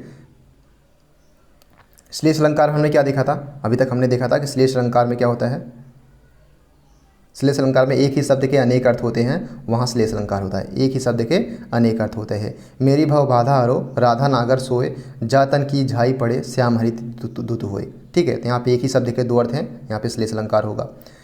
अब अगला क्या है कि दई दई क्यों करत हो, दई दई सु कुबूल, दई दई क्यों करत हो। इसमें आप देखिए, अगर आपको थोड़ा भी पता होगा, जैसे यमक अलंकार में एक दो शब्द यहाँ पे कई बार प्रयुक्त होते हैं। यमक अलंकार अभी हमने देखा कि यमक अलंकार में क्या होता है कि यमक अलंकार में हमने पढ़ा था कि जहाँ एक ही शब्द अनेक बार प्रयुक्त होते हैं लेकिन उनके अर्थों में क्या होती है, विभिन्नता होती है। तो यहाँ पे दई दई, यहाँ पे दई दई, एक दई दई का दूसरा अर्थ है, एक दई दई का दूसरा अर्थ है। तो यहाँ पे यमक अलंकार होगा। रहमन पानी राखिए, बिन पानी सब सुन, पानी गए न उबरे, मोती मानुष चून। ठीक है। मोती मानुष चून। तो यहाँ पे पानी, यहाँ पे रहीमन पानी राखी है, आप लोगों ने पढ़ा भी होगा, तो एक ही चीज़ है और एक का अर्थ मोती मानुष चून, तो तीनों का यहाँ पे अर्थ जो है वो अलग अलग है। तो यहाँ पे कौन सा होगा? अनुप्रास अलंकार, जहाँ पर एक ही शब्द आए लेकिन उसके अनुप्रास में हमने क्या देखा, जहाँ पर वर्णों की आवृत्ति हो अनुप्रास अलंकार होता है। तो रहीमन पानी राखिए। तीसरा श्लेष अलंकार, और श्लेष अलंकार हमने देखा था कि माफ़ कीजिएगा, जब एक ही शब्द के अनेक अर्थ होते हैं, ठीक है, एक ही शब्द के अनेक अर्थ हैं। रहीमन पानी राखिए, पानी के यहाँ पे 3 अर्थ, मूर्ति मानुष चून, यहाँ पे 3 अर्थ दिए गए हैं। इस प्रकार से श्लेष अलंकार यहाँ पे होगा। अगला है, मेरे नाम से स्टार्ट है कि या अनुरागी चित्त की गति समझे नहीं कोई, ज्यों ज्यों बूढ़े श्याम रंग त्यों त्यों उज्ज्वल होई। ठीक है, या अनुरागी चित्त की गति समझे नहीं कोई, ज्यों ज्यों बूढ़े श्याम रंग त्यों त्यों उज्ज्वल होई में कौन सा अलंकार है? इसमें है विरोधाभास। ठीक है, ज्यों ज्यों बूढ़े श्याम रंग त्यों त्यों उज्ज्वल होई। देखिए यहाँ पे कोई विरोधा वाली बात नहीं है, लेकिन ज्यों ज्यों और त्यों त्यों जो शब्द आया है यहाँ पे विरोधाभास को दर्शाता है। मोर मुकुट की चंद्रिकनु यो राजत नंद नंद में 5वां में कौन सा अलंकार है? तो इसमें उत्प्रेक्षा अलंकार है। उत्प्रेक्षा अलंकार में हम देखा था, उत्प्रेक्षा अलंकार हमने क्या देखा था कि, एक सेकंड, उत्प्रेक्षा अलंकार जहाँ पे उपमेय में उपमान की संभावना व्यक्त की जा रही है, यहाँ पे उपमेय में उपमान की संभावना व्यक्त की जा रही है कि मोर मुकुट की चंद्रकनु यो राजत नंद नंद, मतलब जो मोर मुकुट है वो राजा के नंद नंद जो है कृष्ण भगवान के बारे में बताया गया है। तो यहाँ पे संदेह अलंकार जो वो चीज़ें हैं तो उत्प्रेक्षा अलंकार होगा। ठीक है, अगला है कि बंदव गुरपद पदुम परागा सुरुचि सुवास सरस अनुरागा, काफ़ी नाम मेरा आ रहा है। तो 6 का यहाँ पे अनुप्रास अलंकार होगा। ठीक है, अनुप्रास अलंकार अभी तक हमने पढ़ा था। अनुप्रास अलंकार इसलिए कहा गया है कि एक बार आप लोग पढ़ लेंगे जहाँ पर वर्णों की आवृत्ति बार बार हो। सरस अनुरागा, देखिए बंदव गुरुपद पदम परागा सुरुचि सुबास सरस अनुरागा, जो स की आवृत्ति है वो कई बार यहाँ पे हुई है। इस प्रकार से यहाँ पे हो जाएगा। दूसरा दुराज प्रजान को क्यों न बढ़े दुख द्वंद्व में कौन सा अलंकार है? तो इसमें दृष्टांत अलंकार है, हालांकि इसको आपको स्किप कर देना क्योंकि हमने इसको पढ़ा नहीं है। वे न यहाँ बड़े जिन आदर तो आप में कौन सा अलंकार है? तो इसमें संदेह अलंकार है। वे न यहाँ बड़े जिन आदर तो आप, थोड़ा सा कठिन है, इसको अभी स्किप कर दीजिएगा क्योंकि इतने कठिन नहीं पूछे जाते हैं। जो लेवल रहता है वो मीडियम लेता है। पायो जी मैं तो राम रतन धन पायो, पायो जी मैं तो राम रतन धन पायो में रूपक अलंकार है। यहाँ पे धन की, पायो जी मैं तो राम रतन धन पायो, रूपक अलंकार, यहाँ पे धन की समानता राम से कर दी गई है, तो यहाँ पे समानता नहीं बल्कि उसको मान लिया गया है। तो इस प्रकार से यहाँ पे रूपक अलंकार होगा। माया दीपक नर पतंग भ्रम विभ्रम इवे पढ़ती। ठीक है, देखिए मतलब कि दीपक का जो है, नर पतंग जो है, भ्रम विभ्रम मतलब भ्रांत, यहाँ पे अलंकार जो चीज़ें हैं, माफ़ कीजिएगा, 10वां का यहाँ पे रूपक अलंकार है कि यहाँ पे जो है मान लिया गया है जो दीपक है, दीपक के सामने जो नर पतंग है वो दूसरे नरपतंग को समझ करके क्या हो रहा है, वहीं पे गिर पड़ जा रहे हैं। तो उसमें रूपक अलंकार यहाँ पे चीज़ें साफ साफ दर्शाई गई है। काली घटा का घमंड घटा नभ मंडल तारक वृंद खिले, इसमें कौन सा अलंकार है? तो इसमें अलंकार है अनुप्रास अलंकार है। फल फूलन छवि छटा छाई जीवन उपवन की, फल फूलन छवि छटा छाई उपवन की, ठीक है, जीवन उपवन की में कौन सा अलंकार है? तो इसमें कौन सा है? बी अलंकार, मतलब भ्रांति अलंकार है। ठीक है, फल फूलन छवि छटा छाई जीवन उपवन की, इसमें भ्रांति है। 13 नंबर क्वेश्चन की बात करते हैं तो नारी बीच सारी है, वही चीज़ें हैं जो कि अभी हमने देखा था। तो इसमें संदेह अलंकार हो गया। सुब्रन को खोजत फिरे कवि कामू कामी और चोर, यहाँ पे सुब्रन का अर्थ 3 यहाँ पे कवि है। सुब्रन मतलब उसके लिए एक अच्छा लेखक है। कामी मतलब क्या होता है? चोर के अर्थ में अगर अभिप्राय में देखा जाए सुब्रन मतलब धन होता है। तो वही चीज़ें, कामी मतलब सुंदरता हो गया। तो वही एक शब्द के कई अर्थ हैं, तो 14 का 1 हो जाएगा, यानी श्लेष अलंकार है, एक शब्द के कई अर्थ। पीपर पात सरस मंडोला, वही चीज़ें हैं। 15 का हो जाएगा बी यानी उपमा अलंकार। हनुमान जी की पूछ में लगन न पाई आग, वही चीज़ें हैं। 16 का सी यानी अतिशयोक्ति, यहाँ पे बढ़ा चढ़ा के बातें की गई है। और 17 नंबर क्वेश्चन देखते हैं।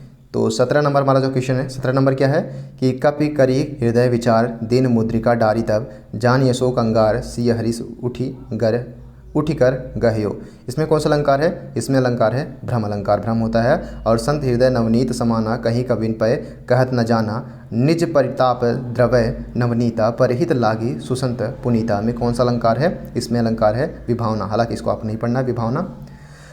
फूले फर न वेत जदपि सुधा बरसा ही जलद मूर्ख हृदय न चेत जो गुरु मिले विरंची सम में कौन सा अलंकार है? इसमें अलंकार है विशेषोक्ति, जो कि हमने पढ़ा नहीं, इसको स्किप करेंगे। उतरी नहाने जमुन जल जो शरीर सम श्याम में कौन सा अलंकार है? देखिए प्रतीप अलंकार है, इसको भी हमने नहीं पढ़ा है, इसको भी स्किप करेंगे। कनक कनक तय सगुनी, जिसको हमने पढ़ा भी था, तो 21 का डी यमक अलंकार हो जाएगा। सोहते ओढ़त पीत पट श्याम सलोने गात, इसको भी आपने पढ़ा ही होगा, इसमें कौन सा अलंकार है? मनो नीलमणि शैल पर आतप परियो प्रभात, इस प्रकार से इसमें उत्प्रेक्षा अलंकार होगा। ठीक है। कानन में केली के कछरानन में कुंजन में क्यारिन, कानन में केली में कछरान में कुंजन में क्यारिन में कालीन कलीन किलकंत में कौन सा अलंकार है? तो इसमें अलंकार जो है वो है उत्प्रेक्षा अलंकार है। ठीक है, कई शब्द हैं। उत्प्रेक्षा अलंकार में क्या होता है? उत्प्रेक्षा अलंकार में हमने देखा था कि जहाँ पर उपमेय में उपमान की संभावना व्यक्त की जा रही है, तो यहाँ पे उत्प्रेक्षा अलंकार होगा। जन्म सिंधु पुनिबंधु विष दीन मलिन संकलन सिय मुख समता पाव किमी चंद्र बापुरो रंग, इसमें कौन सा अलंकार है? तो इसमें व्यक्तिरेक अलंकार है, जो कि हमने नहीं पढ़ा है, तो उसको स्किप करेंगे। तो आई होप तो आपके समझ में आ गया होगा ये चीज़ें, अलंकार संबंधित इससे बाहर नहीं आने वाला है, जो नॉर्मल चीज़ें वही पूछी जाएंगी। ठीक है, तो आपको जो है अनुप्रास अलंकार, या फिर हो सकता है कि श्लेष अलंकार, ठीक है, या फिर इस प्रकार से यमक अलंकार, या फिर उपमा अलंकार, उत्प्रेक्षा अलंकार, रूपक अलंकार, संदेह अलंकार, भ्रांतिमान अलंकार, या फिर अतिशयोक्ति। तो यही चीज़ 2-4 जो चीज़ें आपको रट लेनी है, इससे बाहर आपको बियॉन्ड नहीं पूछने वाला। So keep loving, keep supporting and keep stay with us. अगर आपकी कोई भी क्वेरी हो तो डेफिनेटली आप हमसे इंस्टाग्राम पे जरूर जुड़िए। Thank you so much.